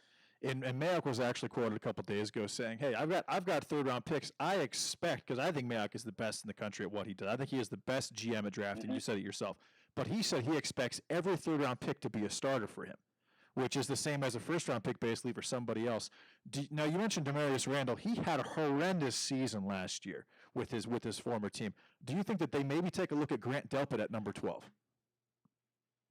They could, and Delpit, definitely a stud. There's no question he was the anchor of that LSU secondary, and yeah, there's definite starting potential right away there. That's a good call there. But I think as far as safeties go, I think they've got everything they need. They also addressed the defensive line with Malik Collins getting in from Dallas. That was key as well. And then on the wide receiver thing, people say, well, we definitely have to have a number 1 wide receiver. I agree with that. We know Tyrell Williams is a number 2, at least when he's not 100%. He wasn't 100% last year for much of the season. But they also grabbed the guy that they're taking a shot on that I still think has a glass half full career in front of him, and that's Nelson Aguilar. He had some time with Philadelphia. Phenomenal and athlete. Dropping the ball. That's it. And he's only 26 years old, going to be 27, so he's somebody that still has his better years in front of him if he can get it together with new change of scenery, and I think he can do that. I mean, the Raiders, to me, what they did in free agency was almost as good at what they did in the draft last year, which is phenomenal. They have changed that roster over 20-fold when you look back to Gruden's first year, what he inherited there, and what it's going to be like at the start of the season if they're able to get this season underway, and I'm hoping they will be. And especially picking up a player like Corey Littleton, who was an absolute stat stuffer for the Rams, came out of nowhere. He's an All-Pro or a Pro Bowl guy. Had a pretty big career so far. I really think that Ruggs is the right pick at 19 because Derek Carr is very, very accurate on his deep ball, and Ruggs running that high 4.2, he's going to be able to get behind a lot of those coverage. That's a good call. Now, here's the thing, because the Raiders need that guy to stretch the defense. They've always had that speed guy, whether it was a Cliff Branch way back when or what they've liked, a guy that can stretch the field. And when you look at the way Carr passes the ball, well, what does he do? Throw a lot of 15-yard passes, nothing ever really deep. What did Tannehill do when he came in and replaced Mariota last year, especially against the Raiders? Throws for, 2 bombs over the middle, a long pass plays. You want to see that. You want to stretch the secondary because what it does, at least in the back of the mind, when you're playing a Kansas City or a Chargers, decent secondaries, you want to throw the ball deep in the air. Throw me a 35, 40-yard pass a couple times, and then in the back of their mind, they don't want to get burned one-on-one, or the safety's then going to have to think about, do I commit up to the line of scrimmage right behind the linebackers to try and help out with Josh Jacobs getting the ball on a run? The Raiders are going to have a lot of offensive weapons. They do need a number 1 receiver, and so I think if Jerry Jeudy's there, he's the best route runner at number 12. He's also a guy that's got great hands, and I think he's got all the tools. But CeeDee Lamb, he could be there as well. He's the best catcher. He's the guy that can make a catch. Anything near him, he'll catch. It doesn't matter. But you mentioned Ruggs. Ruggs is the fastest. It concerned me even in the combine. He tweaked the hammy a little bit, so you want to make sure that he's okay there. But they have a lot of opportunity, and I think Mayock and Gruden will come through with flying colors with that number 12, number 19, but won't surprise me if they trade one of the two to make sure that they have a second-round pick and still 2 first-rounders. That's Ken Thomson, a wealth of football knowledge and, of course, Raiders knowledge. This is the most important question we'll ask Ken in this entire interview, which is, you have to be driving your wife absolutely crazy in quarantine. I mean, how is she dealing with you? Well, here's the thing, B. We have 2 places. So she's down in Phoenix. I'm here in Vegas. We go back and forth. Lucky. I spent the last few weekends there. Yeah, so she has the old getaway clause when need be. So she's still, teaching her classes online. And when she's had enough of KT, it's like, yeah, I'll stay in Phoenix this week. It's like, tell her I don't blame her. I really appreciate that. She's got the clause. Yep. Ken, before we let you go, man, I appreciate you coming on. I want to give you a chance to plug the great show that you do, 8 to 10 p.m. on KDWN. Obviously, these days, there's not a lot of sports going on, but you still have some great material on your show. Talk to me a little bit about your show and give us a little bit of a plug for what you do. Yeah, and see, that's the cool thing. When you've been around as long as I have, B, you were able to get in contact with a lot of different people in a lot of different avenues as far as sports. The other night I had Jerry Eisenberg. Jerry Eisenberg is going to be 90 years old in September. He has been writing for New Jersey newspapers, the Star-Ledger and the Herald Tribune or whatever it was, for 70 freaking years. I mean, this guy was great friends with Lombardi before he made it, Muhammad Ali. He's got the pictures. He's got the... He's older than Andy Isco. That's how old he is. Well, yeah, he's got Isco by a few years. But, the other thing is, he's talking on Jackie Robinson Day. He knew Jackie firsthand, but he knew Monty Irvin. In fact, Larry Doby, who broke the color barrier in the American League with the Indians, he actually was great friends with Larry and did the eulogy at his funeral. So it was great to hear him talk about Satchel Paige and all these people that he knew personally, that he watched. And so for somebody to have a career that spans that long, that's anytime cool, I can get a guy like that on, no, that's awesome. It's incredible. No, you've been doing this a long time. We go back and yeah, we go back and do all this stuff and hit different things, different subjects. But, you know, NFL's been king because they have been busy free agency-wise in the draft coming up. But SportsX Radio, 8 to 10 right here on the great KDWN, 101.5 on the FM side and 720 on the AM side in Vegas Take, 9 a.m. to noon. Don't miss those jokers. Thank you. And if you need any sumo wrestling picks, I'm your guy, just to let you know. I heard that, man. You're holding out on me, man. You're finally hitting something. Well, I'm trying to get Chris Wynn to get into sumo wrestling, so maybe we can fix some sumo fights. But that's he needs to gain a little bit more weight, not a lot, just a little bit more. One more month of quarantine with Wynn, man. He'll be ready. That's true. I got to tell you, KT, Chris Wynn has been jogging every day and paying attention to his health. And his thoughts are so much more organized on the show. Good job, Chris. All right. Hey, Ken, thanks for coming on, man. Always appreciate you. Keep up the good work, my friend. You guys rock, man, and stay 16 feet away. That should be the quarantine right there, the underlying footnote for Shap and Shapiro. You guys are awesome, man. God bless. Thanks, Ken. I appreciate it. Thanks a lot, KT. That's Ken Thomson, SportsX Radio. Does a great show, 8 to 10 p.m. over on our station, KDWN. All right, here's what we're going to do. We're going to take a quick break, and when we come back, it is time, folks, for Hate Mail, the Hate Mail segment of the day brought to you by our producer. Take a quick break. Be back right after this. You're listening to the Vegas Take. Maybe you can relate to this. A lot of people think they're stuck with their health plan. It costs too much, or for whatever reason, they just don't like it. But great news, you are not stuck with it. There is a choice. It's called MediShare, and you could save so much. The typical savings for family is $500 a month. Major difference maker.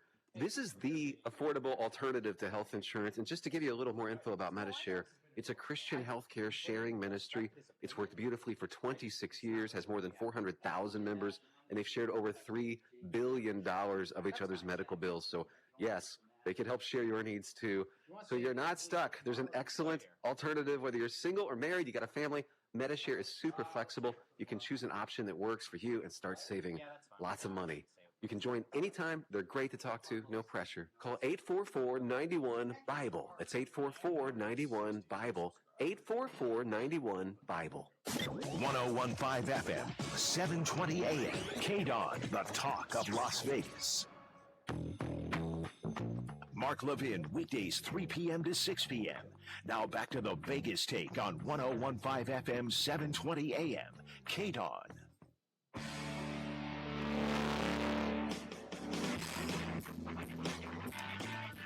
All right, welcome back. It is the Vegas Take, Sharp and Shapiro. And it's, by the way, thanks to all of our guests today. Really had some good ones. You know, Debra Saunders is the White House correspondent for the Review Journal. She's in those press briefings. She's fantastic. She joined us. We had Tracy Skinner, HIV positive, AIDS for 29 years. Some of the trials and tribulations he's had to go through during this coronavirus. It's amazing and sad that, you know, Ken Thomson from SportsX Radio, who just joined us talking a little bit of NFL draft. We try to mix things up here. You want to talk about mixing things up as far as guests are concerned. We definitely did that today. But joining us right now, speaking of guests, well, he's not really a guest. He's just more of a producer who just sits here and yells at me. It's Jason Stein, and it's time for our Hate Mail segment of the day. And I got to close my refrigerator because I left it open during break. Yeah. So you're going to have to give me 10 seconds. Go ahead, Stein. Make fun of me. You got to reheat those pancakes? Yes. Reheat it. What do you think about that, Jade? Go, easy. Whoa. Are we still on? Yeah, he's walking over to his fridge with his headphones on. All right. Reheated pancakes, I'm not so sure about that. That sounds like a sexual euphemism. They don't travel well. Yeah.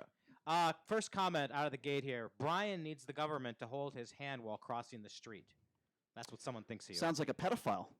Go ahead, Stein. That's it? That was stupid. Yeah, that was just a dumb comment. Nothing funny about that. Nothing funny I thought about it was- that. It was Hang on a stupid. second. It was okay.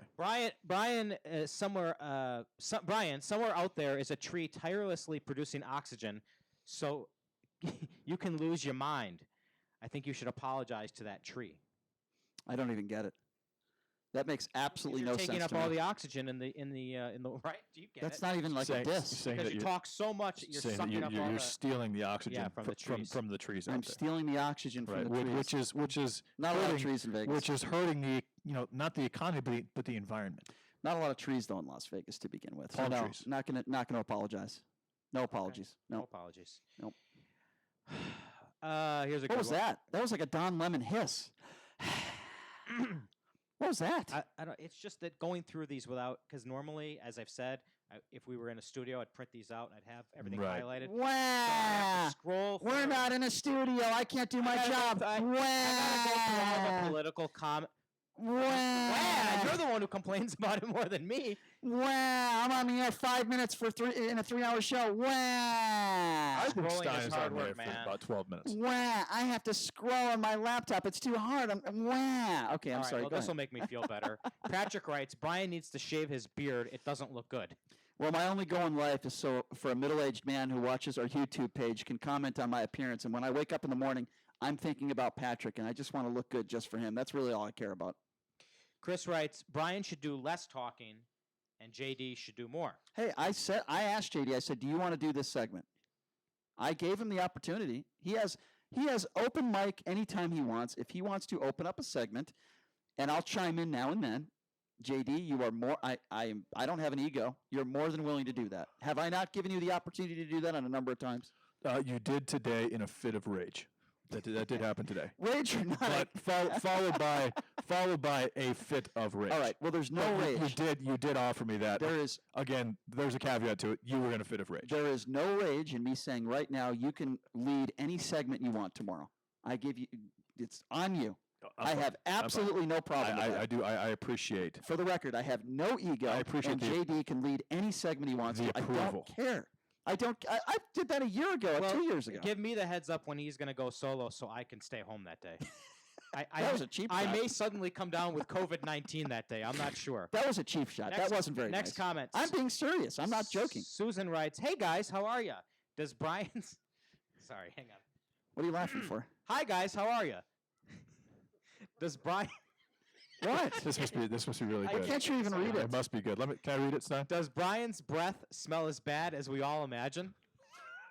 My breath is actually pretty good. I've never had a woman complain about my breath. They've certainly complained about other things. I'll tell you but what. not my breath. I am just glad we do not have smell-o-vision I on hate YouTube.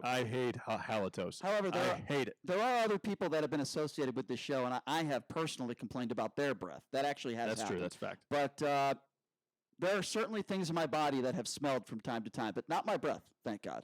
Not my breath. Next comment, and this is kind of I guess a criticism of me that said you need extra screening in Vegas. This is with regards to Ron coming on, Ron the Patriot, who came on and said that AIDS is only for gays and that straight people aren't having anal intercourse.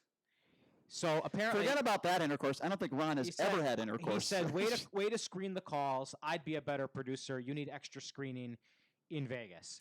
And then I wrote him back, and because I normally don't, but I said, listen, if you think I didn't want Ron in the air, then you're an idiot, and you know nothing about call screening. Ron's or funny. producing. Ron's funny. He's entertaining. Well, that's it. I mean, who doesn't enjoy Ron's antics? Sadly, I have to take your side on that one. Okay. So anyway, that's all we got. We got less than a minute here. So thank you, everybody. That was good. I like that.